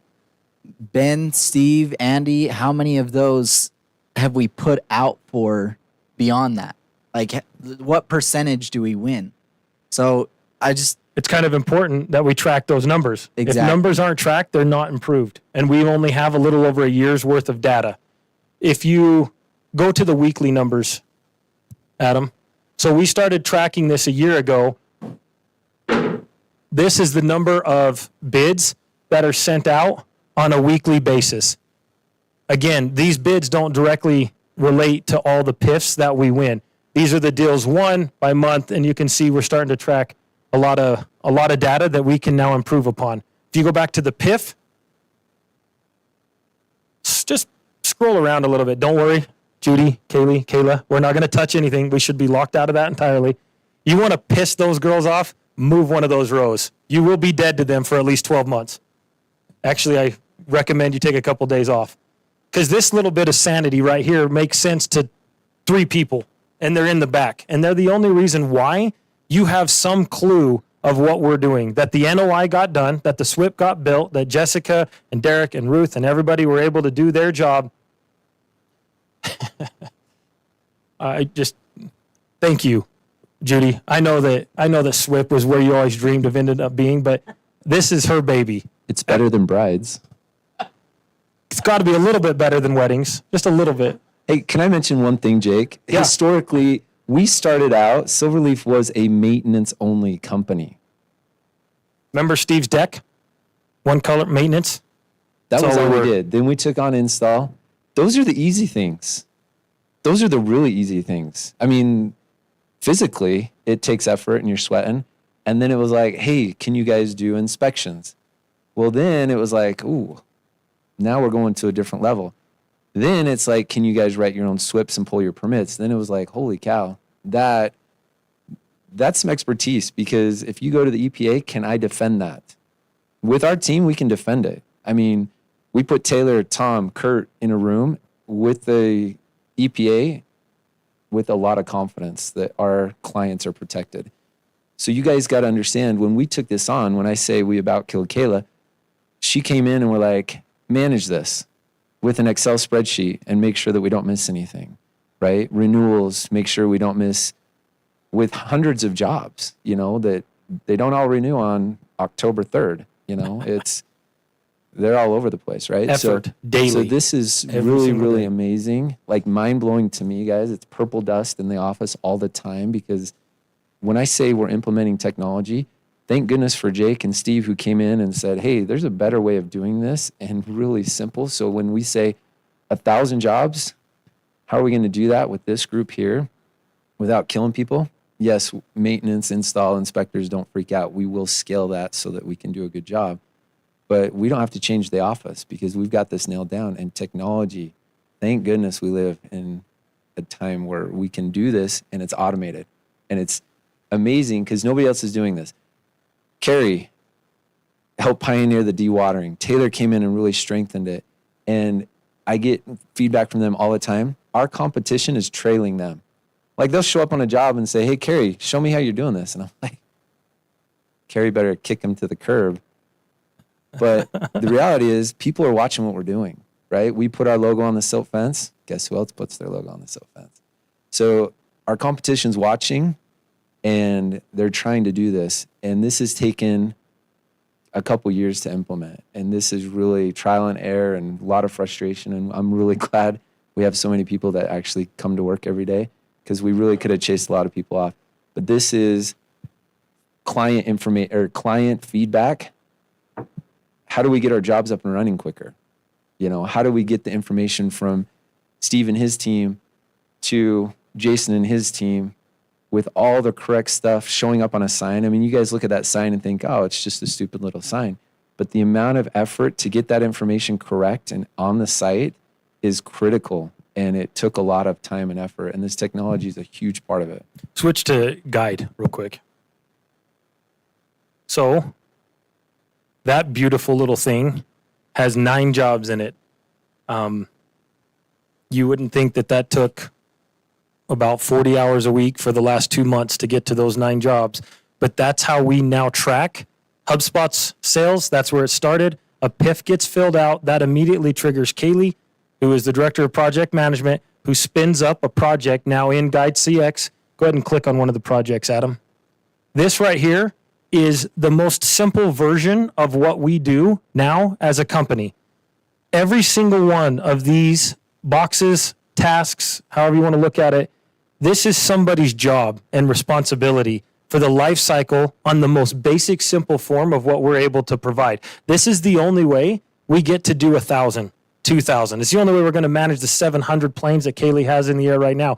If you hear me refer to Kaylee as an air traffic controller, that's what she is. That's what she's doing, making sure these planes get off, they get in the air, they stay safe while they're up there, and then they land correctly. So now, moving forward, guys, when a project is spun up, Kaylee's job is to make sure that she fully understands the scope of work, that we know what success looks like and how to meet those expectations for those clients. At that point, she will trigger all the rest of you to go to work. And when that site, for instance, gets assigned to an inspector, you will be added to Guide. This now becomes your baby. All the information you need to know on how to accomplish your job, the communication between the 4, 5, 6 different departments that may be on here, Dewatering, street sweeping just comes and goes like a missile. Like all of a sudden my site's flooded. This thing's been going for 2 months. Taylor and his team will fly in, get everything that's needed to be done there, and they'll bounce out in 2 or 3 months. We still might be on that site for another year. Same thing with street sweeping, on and off. It's just a light switch that's constantly turned on and off, and a nightmare to track and to manage and to bill for and to be able to receive money for. The amount of money that people owes us, guys, is 7 figures. That's how much work we've already done. Mike's already paid you for, we've already bought the material for, and people owe us. It's got to be managed better. We've got to communicate better. So we'll change processes around. We'll build the structure the way it should be done so that we remove a lot of hats from one person's head. We implement technology, and the only way we're going to be able to accomplish this is if you use that technology. If it's not in here, it didn't happen. If it's not in HubSpot, didn't happen. It's not in Guide. Whatever conversation you had didn't happen. This is our source of truth. This is our defense when somebody says we didn't do our job. This is the level of expertise and professionalism that Steve's able to close that loop with. That just makes it a no-brainer for us to be on the next project and the next project and then an MSA where we don't even have to bid it anymore. Nope, Jobber is the last part of that. So you go from HubSpot to Guide to Jobber. This is how we track the project. And if you guys wonder if we're busy, that's Monday through Friday and a little bit of Saturday and Sunday on there too. That's a typical week for us. And if you scroll down to the bottom, it would keep going, just like our PIF, our Smart Sheets, etc. Guys, SWIP is a required service. It's not a product we're selling. We have to, anybody who wants to build a commercial building, anything over an acre, has to have SWIP. If that's the case, what is the only thing that matters about how we do our job? SWIP's required. What's that? How well we do it. The only thing that will give us another client is how well we did our job. If somebody's brother's, uncle's, sister's friend says, I know how to write a SWIP and goes into Big D, says, I can do your SWIP for you, we have an opportunity of losing that client. That easy. But if what Steve sells is followed up with by you all individually heading in the same direction, not letting your teammate down on your left and on your right, and now if you'll notice, there isn't any numbers in here. The numbers aren't right, quite frankly. That's their job. They're sitting in the back. They're called Olympus Peaks Financial. Those guys now have a responsibility to hold up their end of the bargain. We now need to know that all of that is accounted for. We need to know there's our scorecard. How well are we actually doing? I don't have numbers to give you because I didn't have numbers. We will. That'll be the final part of this puzzle. Next time we get together, we're going to be able to actually talk about that. But how much money we make is directly related to how well each and every single one of you do your job. I hope you feel like you're a part of something important. I hope you feel like you're a part, that you feel valued and a part of a team. If you don't, I'd love to talk to you more about it. I hope that you'll understand now that however small you feel your contribution is, your comments you throw into Guide, you following through with your job, you reaching out to that contractor one more time, the impact it makes on this organization as a whole is vital.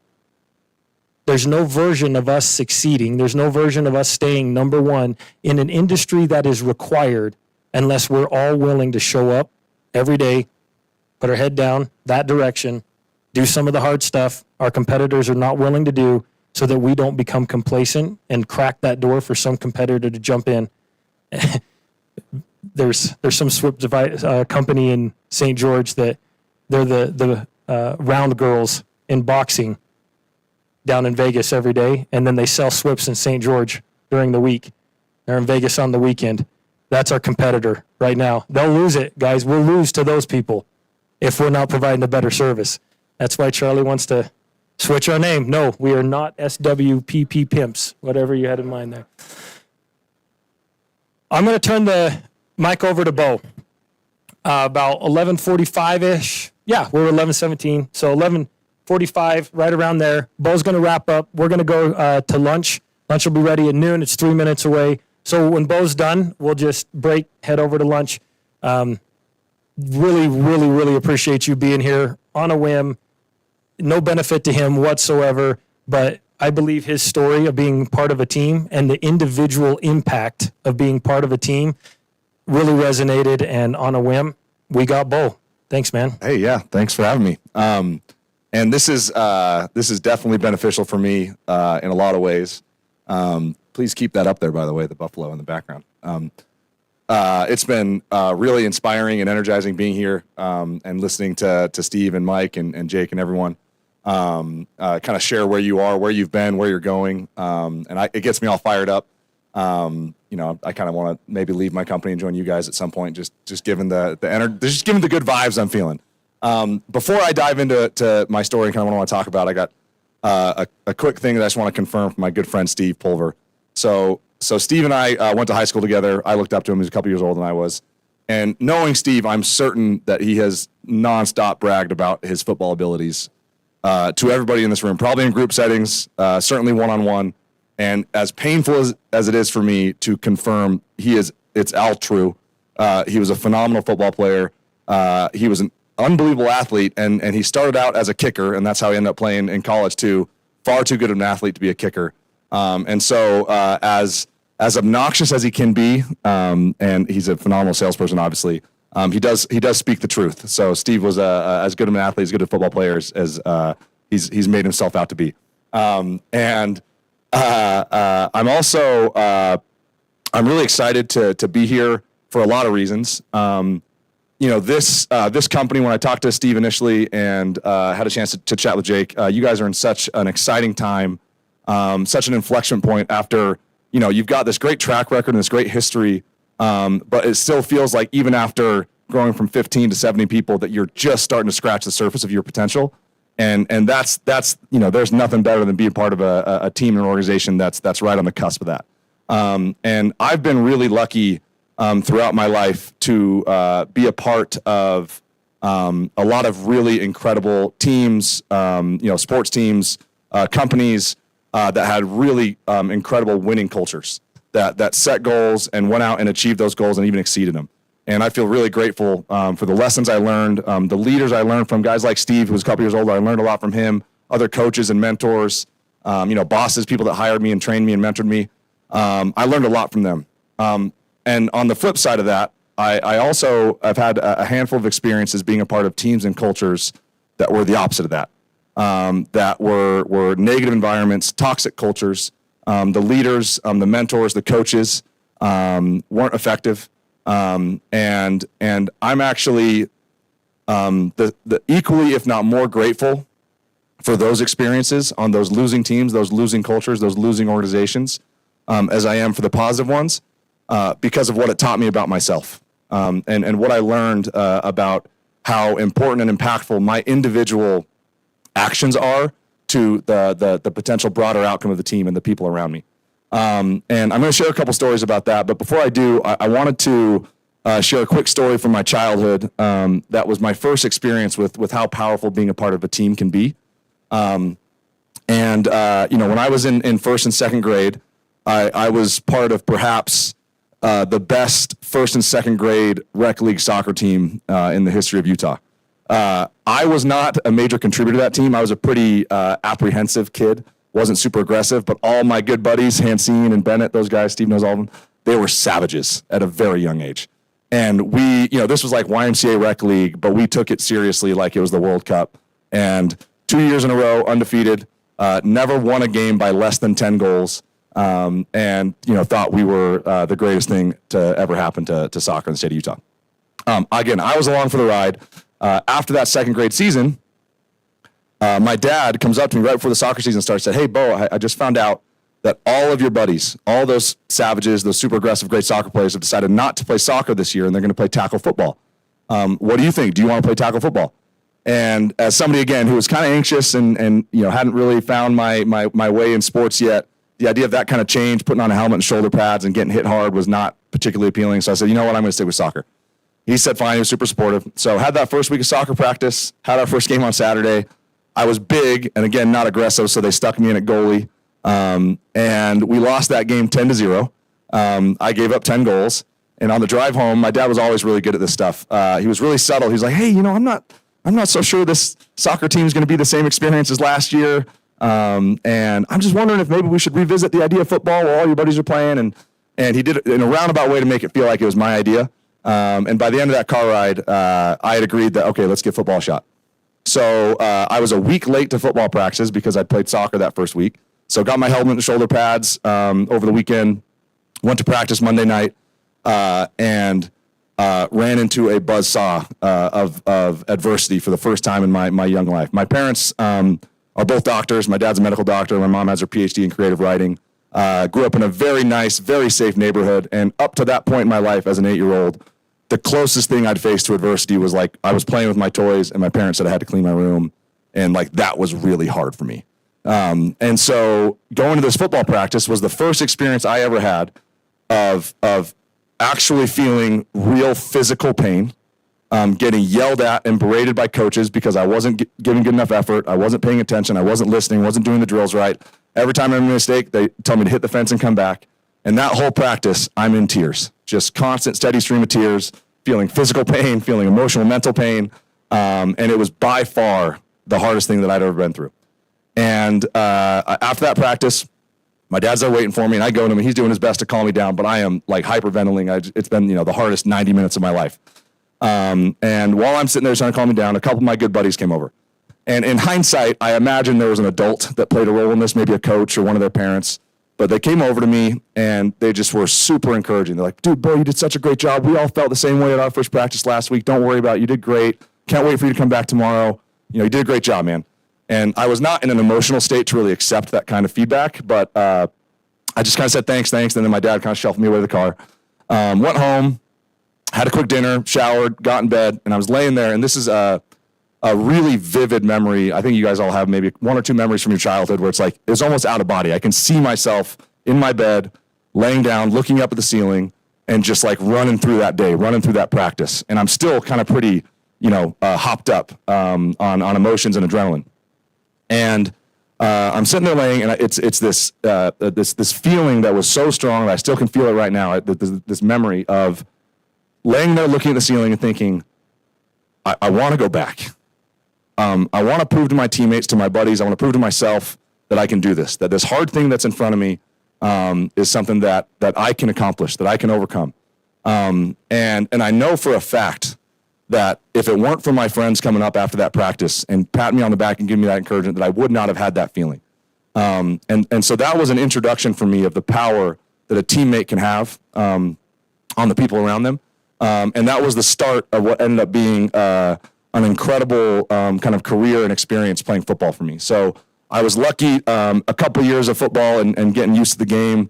I went through puberty super early, 4th grade. It was awesome. So I got like this size basically.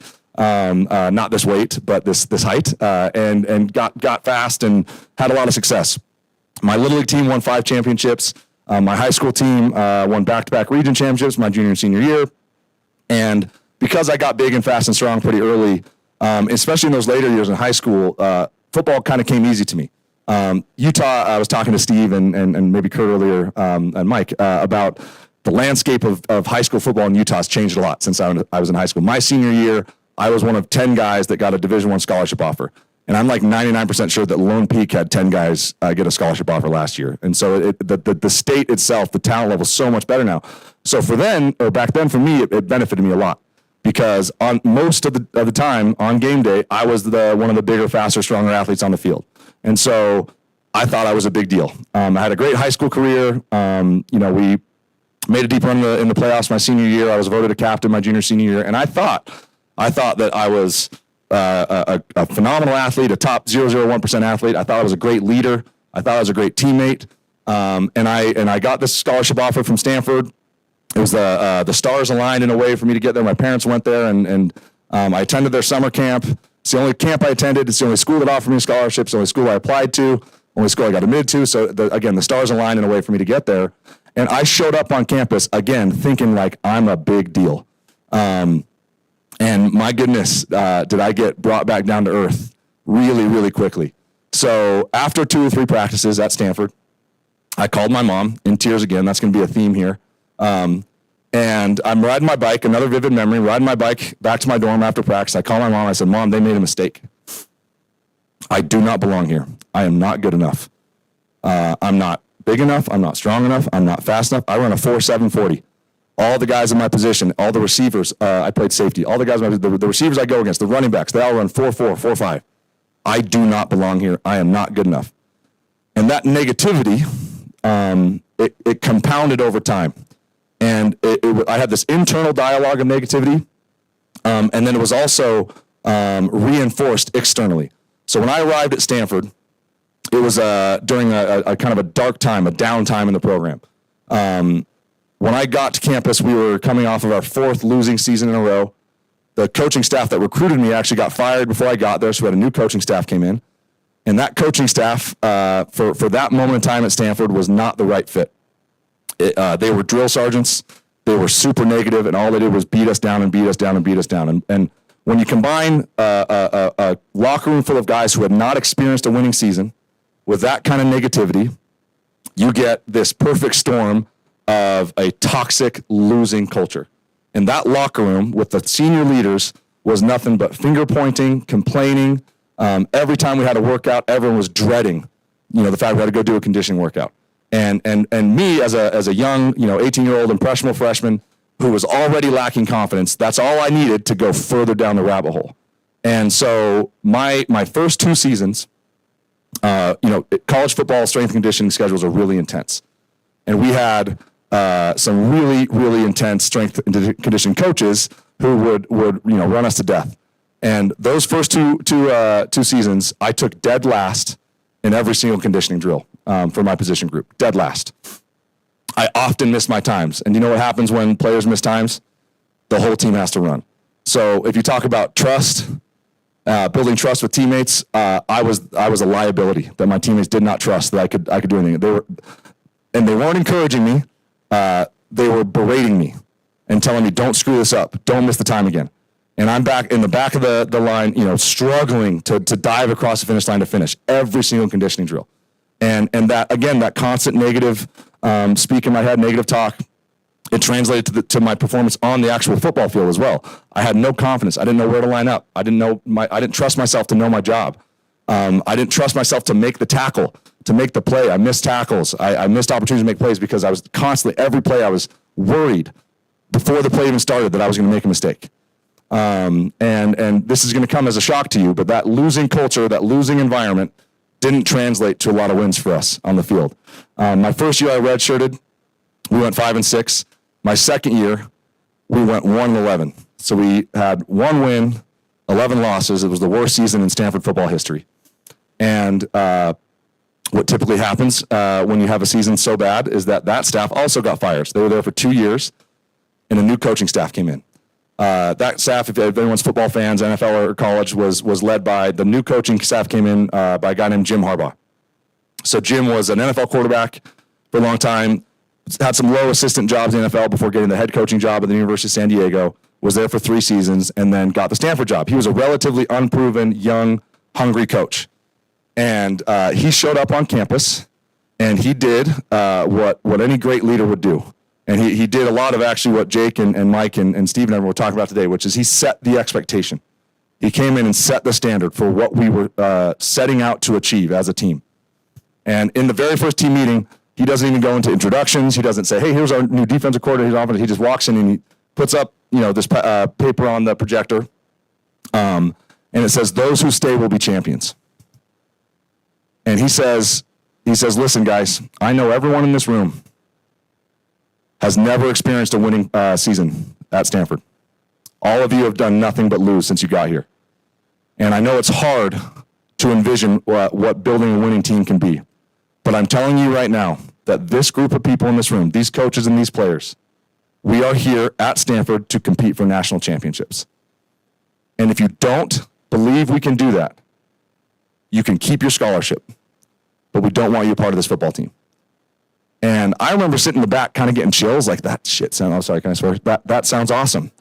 That sounds awesome. Like, yeah, I want to compete for national championships, but we are not even close. And do you guys remember Jim Rome? Am I aging myself? Jim Rome from Jim Rome Was Burning. So Jim Rome was a big talking head. I think he was at Fox Sports back then, maybe ESPN. And right at the end of that 1-11 season, he went on this big rant about Stanford. So the Pac-12 now at the time was the Pac-10. And Stanford football was so bad that Jim Rome said on one of his segments that we should not call it the Pac-10 anymore. It needs to be the Pac-9.5 because Stanford only counts as half a football team. And so to have that narrative, the public narrative being that, and us having zero belief in ourselves or each other, and then Jim Harbaugh coming into the meeting room and saying we are going to compete for national championships, that seemed as far-fetched as anything you could ever imagine. But what's interesting is there were I had 4 or 5 teammates who took that offer, by the way, kept their scholarships and left. And what was really interesting as I reflect on that is what that meeting did was it just put this little seed of belief in all of our heads. We didn't believe yet, but it just kind of planted that seed deep down. Most of us probably didn't notice it was there. So after that team meeting, Harbaugh had a sit-down one-on-one, or I should say a 3-on-1. So Jim Harbaugh, your position coach, and the head strength coach would sit down and meet with every player. And unfortunately for me, they had a list of notes from the previous coaches that they'd left behind about each player. And my note was really embarrassing. Basically, it said, Bo is a liability. The word liability was on it. Bo never finished his conditioning drills on time. Bo is the weakest pound-for-pound player on the football team. That one hurt to see, too. And it said, not expected to be a major contributor during his time at Stanford. Said that. And I'm a smart enough kid in that moment that I said all the right things, right? I said, no, I understand, and you work hard, and you do this and that, and that's not me, that's not who I want to be, and I said all those things. In the back of my head, I said, well, yeah, I don't belong here. I'm not good enough. I'm not fast enough. Stanford made a mistake. I do not belong here. And so that meeting ended, and we had our first conditioning workout that afternoon. Now, the strength coach that Jim Harbaugh brought in with him was a guy named Shannon Turley, another young, unproven guy. He was 28 at the time, which was really young for a Pac-10 strength coach. And what Shannon did that was really unique was he came in and focused just as much on our mental toughness and mindset development as he did on our physical strength and speed development. And right out the gate, he introduced the concept of a growth mindset. And he told us, he said, listen, I can tell the way you guys carry yourselves that you are living in fear. You are afraid of the next workout, the next practice, about making mistakes. And what he challenged us to do is he said, I need you guys, okay, we've got this conditioning workout tonight. I need you to look at this conditioning workout as an opportunity for you as individuals and collectively as a team to get one step closer to your goal. Okay, it's an opportunity to improve, to develop, to grow. It's not something you have to do. It's not a chore. It's not, I signed up to play football, so I have to do conditioning. No, you get to do conditioning. And I remember being with a lot of guys, and we're all kind of like smirking, rolling our eyes, like it sounds cheesy, And I remember thinking like, that's the kind of thing that might work with like high school kids, but not with us.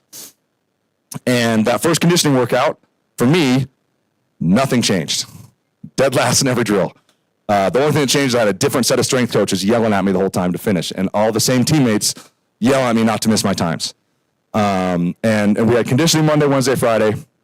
That was Monday. Wednesday, same story. Friday, same story. After that Friday workout, Shannon Turley, the head strength coach, pulled me aside, and he gave me a similar speech that he'd given the whole team. He said, listen, man, he's like, I can see the fear and dread in your eyes when you step onto this field, and I can see your body's almost shaking before every conditioning rep. I can tell that before the whistle's blown, before you even started running, you've already failed. You've already lost. And so he said, so I want to challenge you to do something. Before Monday's conditioning session, okay, I want you to repeat these 3 phrases in your head. I can do this. I'm going to dominate this. I've got this. I can do this. I'm going to dominate this. I've got this. And he said, he's like, fake it till you make it. Just tell yourself, okay, over and over again that you can do this. And again, I'm like, okay, yes, coach. And if I was braver, I probably would have actually rolled my eyes in front of him, but instead I just did in my head. And I'm just like, this is the cheesiest thing I've ever heard in my entire life. Like, no chance. No, number one, no chance am I going to do that. Number two, no chance would it work if I did. So weekend goes by in the locker room. This is another one of my like very vivid, kind of almost out of body memories where I'm in the locker room, sitting on my stool, tying my red and white Nike cleats. And I just sit there, I'm like, okay, fine. Like, I'll try it. You know, I just had this feeling like I'll do it. So from that moment, as I'm tying my shoes until I walk out on the field, I'm just repeating over and over and over in my head, I can do this. I'm going to dominate this. I got this. Get out to the field. We do our warm-ups, and I step in front of that line right before we run our first rep, and I say it one more time. I can do this. I'm going to dominate this. I got this. And something magical happened. I did not take last. I was like second or third to last, but I didn't take last. And that rep ended, and I pushed myself a little harder. And I had a couple teammates who noticed, like, hey, man, nice job. And I completed that conditioning workout, finishing kind of that same place. Back of the pack, but not dead last. And walking off that field, you would have thought that I'd won a national championship. I was like walking like I was a big deal, chin high, had never felt more accomplished in my life. And that little seed of belief that Harbaugh had planted in that initial meeting, I think it may have sprouted something right there.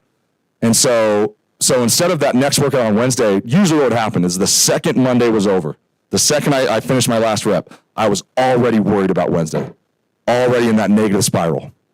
And so instead this time I said, well, now I wonder if I can do any better. Like, I wonder if I can maybe get up to the middle of the pack.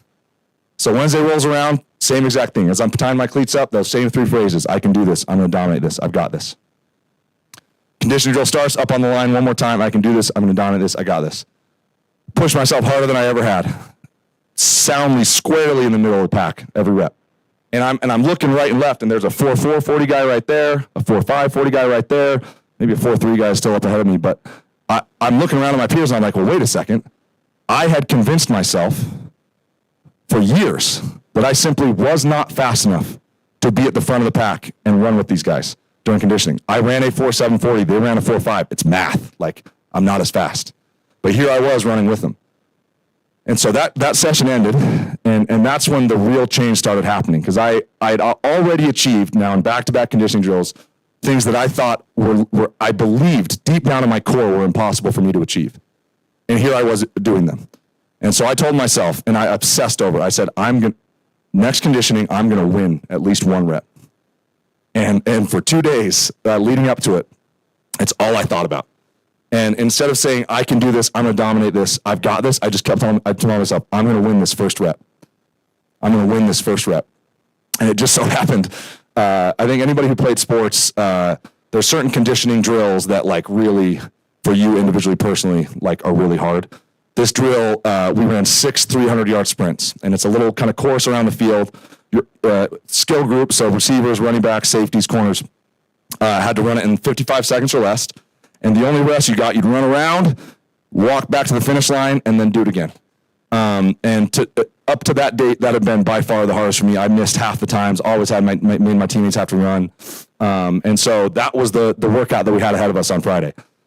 But instead of dreading it, instead of thinking I was going to fail, instead of failing before I even tried, I told myself, I'm going to win that first rep. So we step up, and by the way, obviously, over this week, I haven't gotten any faster, right? I've pushed myself harder, but I'm still that 4.7 40 guy. And so I step up to the line, I tell myself one last time, I'm going to win this, and I take off, and I win by like 5 or 10 yards.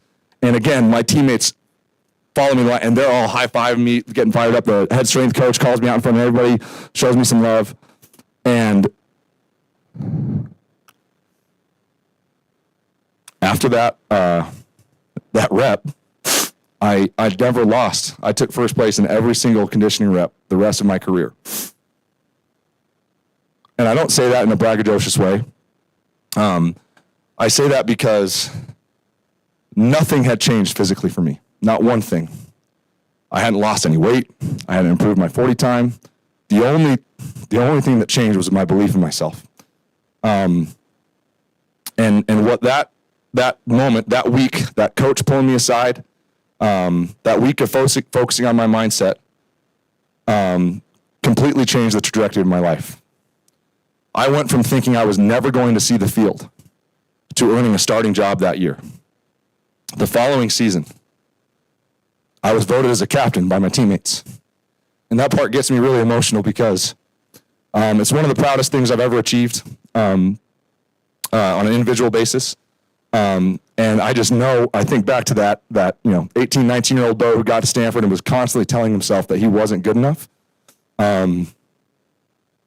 How proud that guy would be of where I ended up. And as incredible as being a 3-year starter and being a major contributor to that team and being voted captain was, what I'm most proud of is I was far from the best football player on the team. I made the most of my abilities, and I was someone they could trust and rely on. But there were, that year I was voted captain, there were 12 guys on that team that got drafted to the NFL. I was not one of them. So there were 12 guys that should have been theoretically voted captain ahead of me. But the reason I was voted captain is because my teammates had seen the transformation in me, and I had inspired them. And they trusted me and believed in me to represent them. And what we ended up doing as a team, especially my senior class, that 1-11 team, in Jim Harbaugh's first year as coach, we went 4-8. And then 5-7 the next year. And then my last season playing, we went 8-5 for our first bowl game in a decade. And then the next year is when Harbaugh held true to his promise. Those who stay will be champions. The year after I graduated, Stanford went 12-1. They were in the national title picture the entire season, ended up just missing this was back in the BCS days, so just missed the computer algorithm, putting in the championship, and ended up being the Orange Bowl champions, beating Virginia Tech. So those who stay will be champions.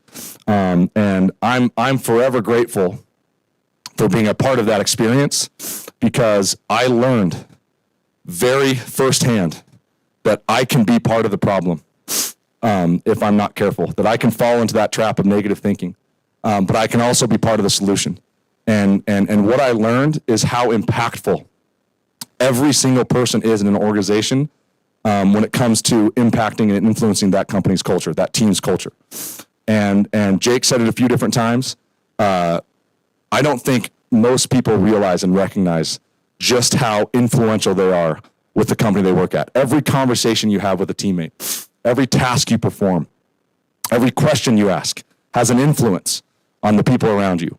And the beautiful thing about a growth mindset, the beautiful thing about you as individuals, you get to control that. No one else does. You get to control your behavior, the way you communicate with your team, the way you carry yourself with customers, with clients. And you can have an overwhelmingly positive influence on helping your company achieve your goal and achieve your mission. And what I'm a fundamental believer in is that even the most personally, individually motivated people that are great at holding themselves accountable can only get to about 90% of their overall potential as a person. And you can't get that last 10% without a great team around you and without a common goal that you're working towards. It's what I've loved about this presentation and being a part of this, and seeing this grand vision that you guys have to go out and chase together. And that's what gets me so excited, is there is so much opportunity that's out there for the taking. And you guys already have so many incredible cultural pillars. You guys are excellent. You're a leader in this industry. You've got people who've been doing this for years and years and years. You've got an incredible founding story with Mike. You've grown a ton, and you guys are implementing new systems and processes. It is such an exciting time to be a part of this team. And what I want to challenge you all to do is embrace your role in that. Whether you're the person who just started a few weeks ago, or you're Mike who probably still has that truck somewhere in his garage from the early days, there is no person who is more or less impactful towards that mission. Everybody plays their role. And I'm gonna wrap things up here with a piece of advice that I give. It's a very versatile piece of advice. I mentor a lot of high school athletes that are trying to play college sports. I mentor a handful of existing Stanford athletes. And then whenever I, bring on a new hire or have a young person who comes to me for career advice, I always give them the same advice. It's very simple, but I actually personally think it's pretty profound. Rule number one, I'm going to swear again. Work your ass off. That doesn't seem to be a problem with this group of people, from what I've gathered. But there is no successful team or organization that isn't willing to fully embrace that rule. Work your ass off. Go above and beyond. Do everything you can. And rule number 2 is be a great teammate. I love rule number 3. I love that so much, because all that really is you committing to being a great teammate. Okay, and great teammates, it's not always, when we went through that rebuild at Stanford, there were hard days. There were days where we failed, made mistakes. There were 2 losing seasons before we got to our first losing season.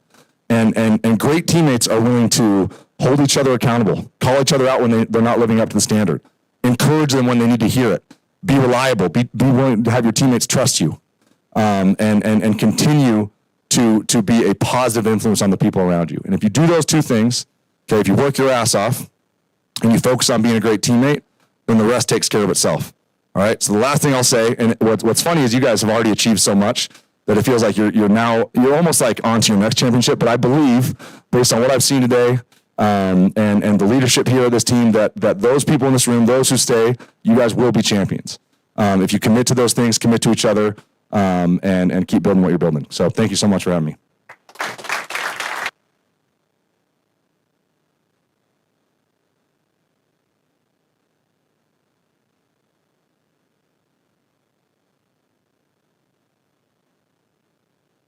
You're just going to go photo?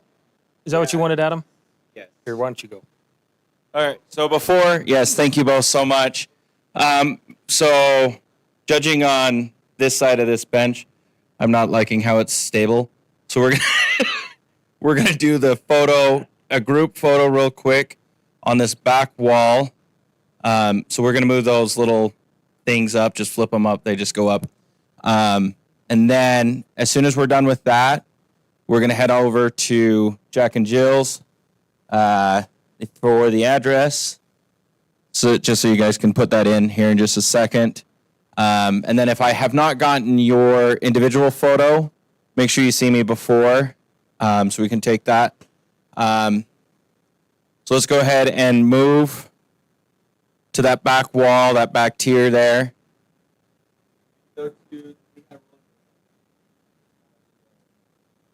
It's Lehigh Main Street.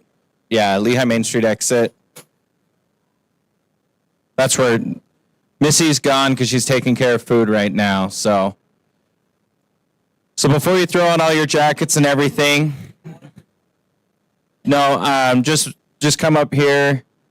We're gonna try and see how we can get everybody in one quick clean shot. Steve, do you want to go? Where? Switch it back over to music.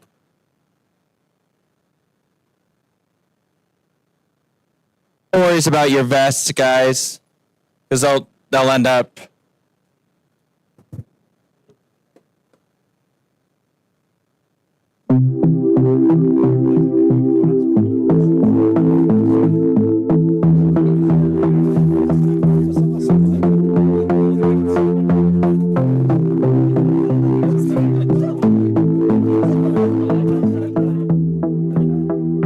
Okay, guys, let's just try and. Oh, hey there.